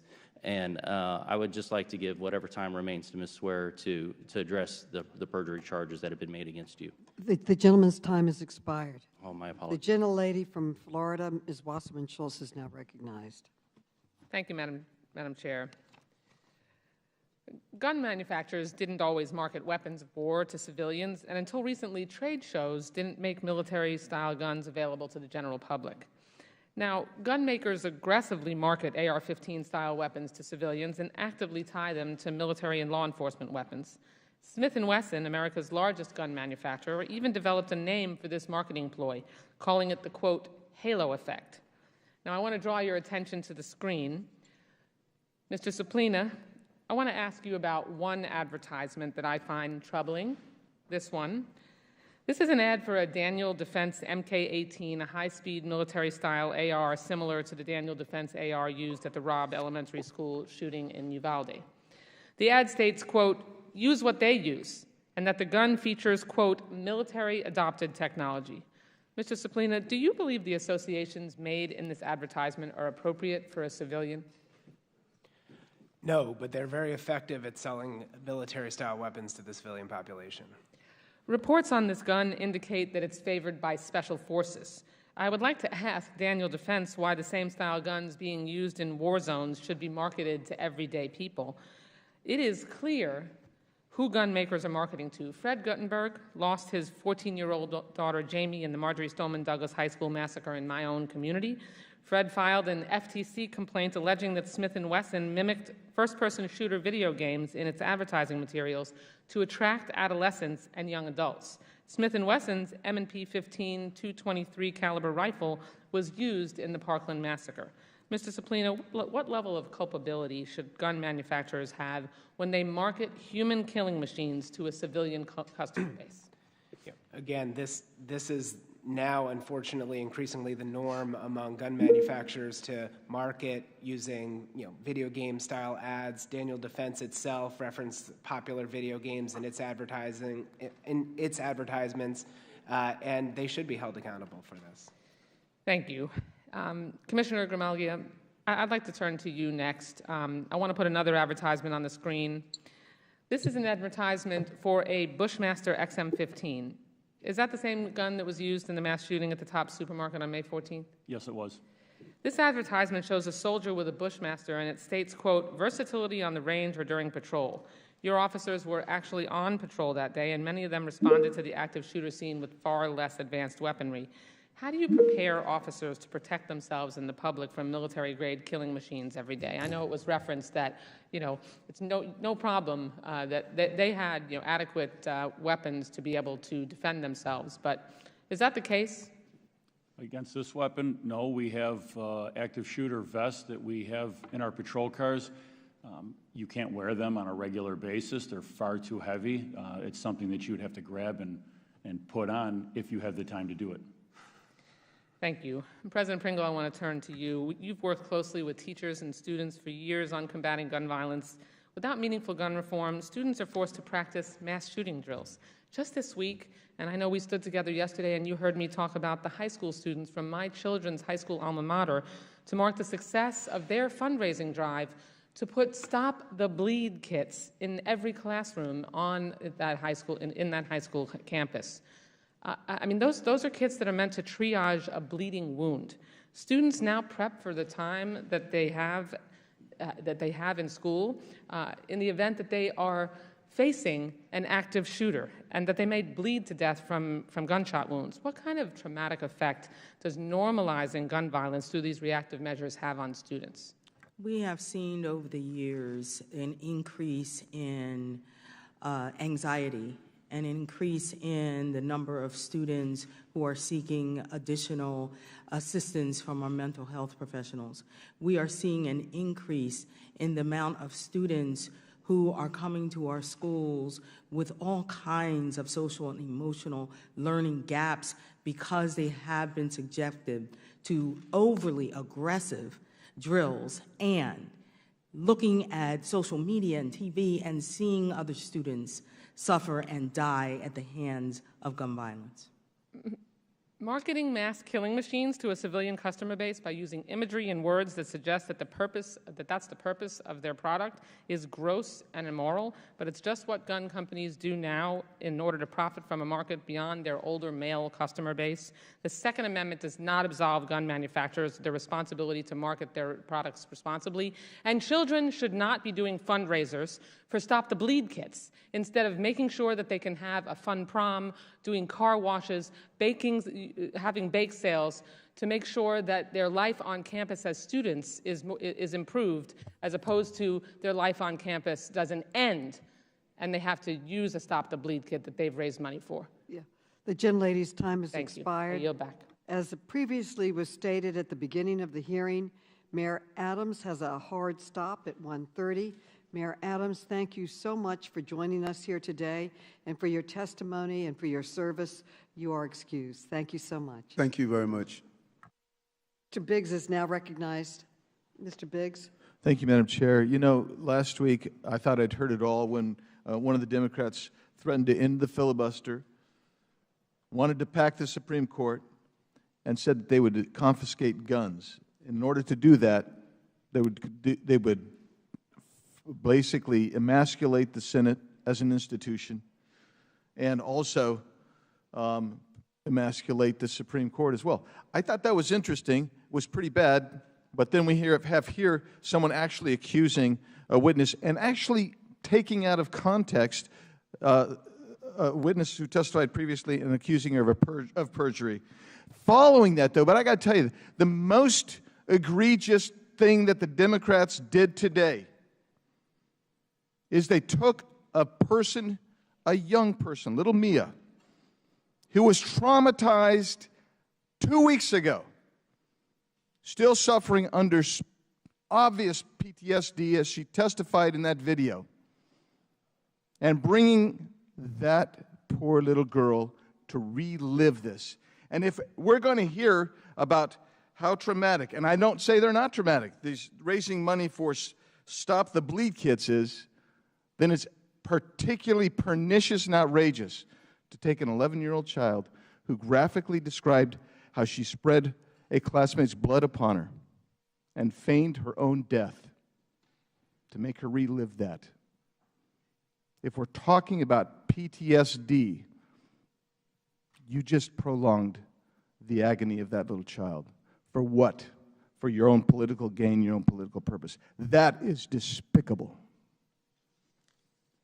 And over the course of more than 9 hours last week, my colleagues on the Judiciary Committee, my Democrat colleagues, made it clear that they don't believe any American should have access to the means to protect themselves and their families. Democrats opposed a Republican amendment that would allow victims of domestic violence to purchase firearms. They opposed a Republican amendment that would allow the spouses of active duty and deployed military to purchase firearms. And, again, they promoted ending the filibuster, impacting the Supreme Court, and confiscating guns from law-abiding citizens. And they gave their entire game away by making clear that neither Congress nor the Supreme Court will stand in the way of their radical mission. Their proposed solutions to the problem of violent crime in this country is to make felons out of law-abiding citizens under the age of 21, to make felons of law-abiding citizens who own firearms in homes with children, and to make felons of law-abiding citizens who own or purchase magazines that hold more than 10 rounds of ammunition. The most common firearm in this country sells 15-round magazines. Their proposed solutions are to force law enforcement officers to ignore due process and to strip law-abiding citizens of the means to protect themselves and their families from threats. And make no mistakes, my Democrat colleagues intend on total infringement on America's Second Amendment rights. Ms. Swearer, before you answer the most pertinent question I think that we're going to hear from you in just a second, I want you to tell me, can you define defensive use? Defensive use, and I'm assuming you mean lawful defensive use. Yes. Would be a use of a firearm that is to defend oneself lawfully against criminal actions by another. How often is lawful defensive use of firearms in this country? According to a 2013 report by the CDC, almost all, with very few exceptions, but the most rigorous studies, and almost all of them show that it's somewhere between 500,000 and 3 million times a year. I think it's roughly, probably around an average of 1 million myself. Do you believe that firearm use for self-defense, defense of others, or for the protection of property saves lives? Yes, it objectively saves lives.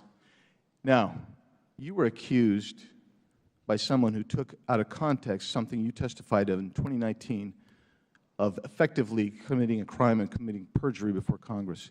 Would you please like to respond to that? Congressman, respectfully, and I appreciate the opportunity, but we've wasted enough time on political games today, and I'd like to get back to the merits of actually talking about solutions. Very good. Now, I'm going to go forward now, and Madam Chair, I'm going to submit, please, the following items for the record. The testimony of Stephen Williford before the Senate Judiciary Committee on May 25, 2021. Mr. Williford is a good guy with a gun who heroically confronted and stopped a mass shooter in Sutherland Springs, Texas. I also submit a 2019 study by John Lott of the Crime Research Prevention Center. His study examines data on the rate of shootings and accidents in schools that allow teachers to carry firearms, which found 0 cases of someone being wounded or killed from a shooting, let alone a public mass shooting at a school that allows teachers to carry firearms. And thirdly, an article by the Washington Examiner that the Buffalo shooter was an eco-socialist racist who hated Fox News and Ben Shapiro. With that, I yield back. Without objection, the gentleman yields back. The gentleman from Georgia, Mr. Johnson, is now recognized, and we have been called for votes, so after him, we will recess. Thank you, Madam Chair, for holding this hearing, and I'd like to thank the witnesses, particularly those on the first panel, for their testimony. I was very moved by what each of them had to say. Americans have grown weary, frustrated, and frightened by the ever-intensifying cascade of gun violence afflicting our country. And they are sick and tired of their elected leaders continuing to do nothing to address the carnage. The fact of the matter is that the gun lobby, led by the NRA and the gun manufacturers that fund it, exert great influence on politicians to support its policy, which is that the only way to stop a bad guy with a gun is a good guy with a gun. You know, I mean, if that holds true, then, you know, it just doesn't make sense in a civilized society. And I'd submit to you that every person with a gun makes us unsafe as opposed to more secure. Every stopping a bad guy with a good guy with a gun just has not worked. To allow the floodgates to remain open for gun dealers to flood our streets with weapons that are more powerful than what was available last week. That policy, Madam Chair, has been a deadly failure. And if we continue the unbridled flow of firearms flooding our nation's streets, we will continue to see rising rates of gun violence in America. No other country has a problem like the gun violence problem plaguing our country. And policymakers who stand in the way of doing something to address the problem should be ashamed of themselves, and they need to be voted out of office and replaced with leaders who are willing to stand up to the NRA and pass common sense gun reform laws. It's common sense to impose a ban on the manufacture and sale to the public of military assault weapons meant for use on the battlefield. It's common sense to mandate universal background checks by closing the gun show loophole.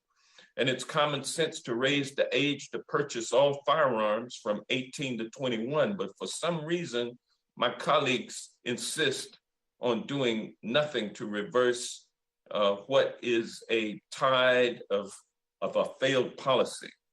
It allows greedy firearms manufacturers to maintain their ever-growing profits by flooding our streets with weapons of war. And they continue to ignore the impact of their inaction, hiding behind the Second Amendment as if it were the Bible. They proclaim any attempt to pass gun safety legislation infringes on their right to carry. Well, what about the right to live of the 19 children and two teachers killed in Uvalde, the 10 shoppers killed in Buffalo, New York? What about their right to live? What about the right to live of the almost countless others who've died from street gun violence? How much more blood should be shed before we in Congress take action? Madam Chair, the House has acted to pass laws on universal background checks, but our legislation is stalled in the Senate because of the filibuster. And Congress today will pass common sense gun legislation. I should say Democrats in Congress will pass common sense gun law today and pass it on to the Senate, where it will be met with the filibuster. The overwhelming majority of Americans support the types of common sense gun safety reforms under consideration this week. And failure to act is unconscionable. Failure is an insult to the countless dead children and shattered families and communities. Failure is an insult to the people we are here to represent. And I join my colleagues in their fervent thoughts and prayers and beg my colleagues to match their thoughts and prayers with equally fervent action. Mr. Gramaglia. A paper released by the International Association of Chiefs of Police noted that when the Biden assault weapons ban was in place between 1994 and 2004, the number of assault weapons traced to crimes fell by a dramatic 66%. Since assault weapons are often used against police officers and the IACP is supportive of the assault weapons ban or the assault rifle ban, what message does it send when Republicans who loudly proclaim their support for law enforcement refuse to even discuss banning assault weapons? You know, my issue here is that we need to reduce the amount of bloodshed on our streets, and the damage that these weapons cause will lead to more bloodshed on the streets. It's more victims that are being struck, and it's something that needs to be banned. Thank you, and I yield back. Gentleman's time has expired. The gentleman from Florida, Mr. Donalds, is recognized for 5 minutes. Thank you, Madam Chair. And Madam Chair, also thank you for the indulgence before we have to go vote. Heard a lot today. Don't want to do too much speechifying because we do that too often here. Ms. Swearer, it's been referenced a lot today, actually, about the need for universal background checks and closing the quote-unquote gun show loophole. Can you actually explain in detail what that policy actually means? Sure. So universal background checks start with this general conception of what could be, you know, at its core, legitimate. Right now, most gun sales, whether it's brick and mortar gun stores, whether it's bought over the internet, anything that occurs interstate, those require a background check under existing law. The only exception is for intrastate sales between private sellers, and that is largely because they do not have access to the NICS system. They cannot, like FFLs, call up the FBI and say, hey, can you run a background check? Now, could that theoretically be a way that interstate sale for individuals who are otherwise prohibited to obtain firearms? Sure. As I point out, the problems with H.R. 8 and all of those other bills is that this is a low-reward endeavor. This is already not how most criminals are obtaining their firearms. They are already obtaining them through the black market, through informal channels that are not in any way, shape, or form addressed by interstate private sales. And on top of that, things like H.R. 8 would criminalize a whole host of responsible temporary low-risk transfers between law-abiding citizens, like if your buddy wants to borrow your hunting rifle, or you're going on a month-long trip to Europe and you want your guns to be secured in your friend's safe next door, you'd have to go through a background check, legally transfer title of your guns to that individual, and then legally transfer title back to yourself when you're done. That's the problem. So, Ms. Ware, real quick. So, the policy of universal background checks, would that have stopped the shooter in Uvalde from acquiring his weapon? It would not have stopped the shooter in Uvalde. Would it have stopped the shooter in Parkland from acquiring his weapon? It would not have stopped, with perhaps one lone exception, a single mass public shooter in the last 20 years, because they all either passed or were capable of passing background checks, and that's the problem. The shooter in Sandy Hook, the Newtown shooting, did that shooter kill his mother and take the guns? Yes, he did. And I think, I forget his age, but he otherwise did not have a disqualifying history. The shooter in Uvalde, did he actually shoot his grandmother in the face before he went to perpetrate the crimes in Uvalde? To my knowledge, yes. Folks, here's the deal. One of the things that we've seen through all these mass shootings, I was a member of the state legislature during the Parkland shooting, so I was in the legislature during that time period. The one thing is crystal clear, that these mass shooters that target our schools are all psychopaths. They are psychotic. In Parkland, the red flags were there for everybody to see. The school district did not act. That came out in the Parkland report. The site itself was not secured. That came out in the Parkland report. In Uvalde, the back door was open. It was open, wide open. The perpetrator shot his grandmother in the face. That is insane. I know in this bill, the proposed bill today or tomorrow, they're talking about raising the age to buy rifles from 18 to 21. Are we now going to say that a 19-year-old who is a legal adult in the United States does not have the mental capacity to own a shotgun or an AR-15, but they have the mental capacity to enlist in the military? They have the mental capacity to actually sign legal contracts? They have the mental capacity to be treated as an adult by law enforcement? And they also have the mental capacity to vote in the United States, but they don't have the mental capacity to own a shotgun or to own a rifle and not inflict harm on their fellow man? Look, man, I got 3 sons. 2 of them are school age now. When these shootings occur, man, they hurt me because I could only imagine what it is as a parent. I'm a parent.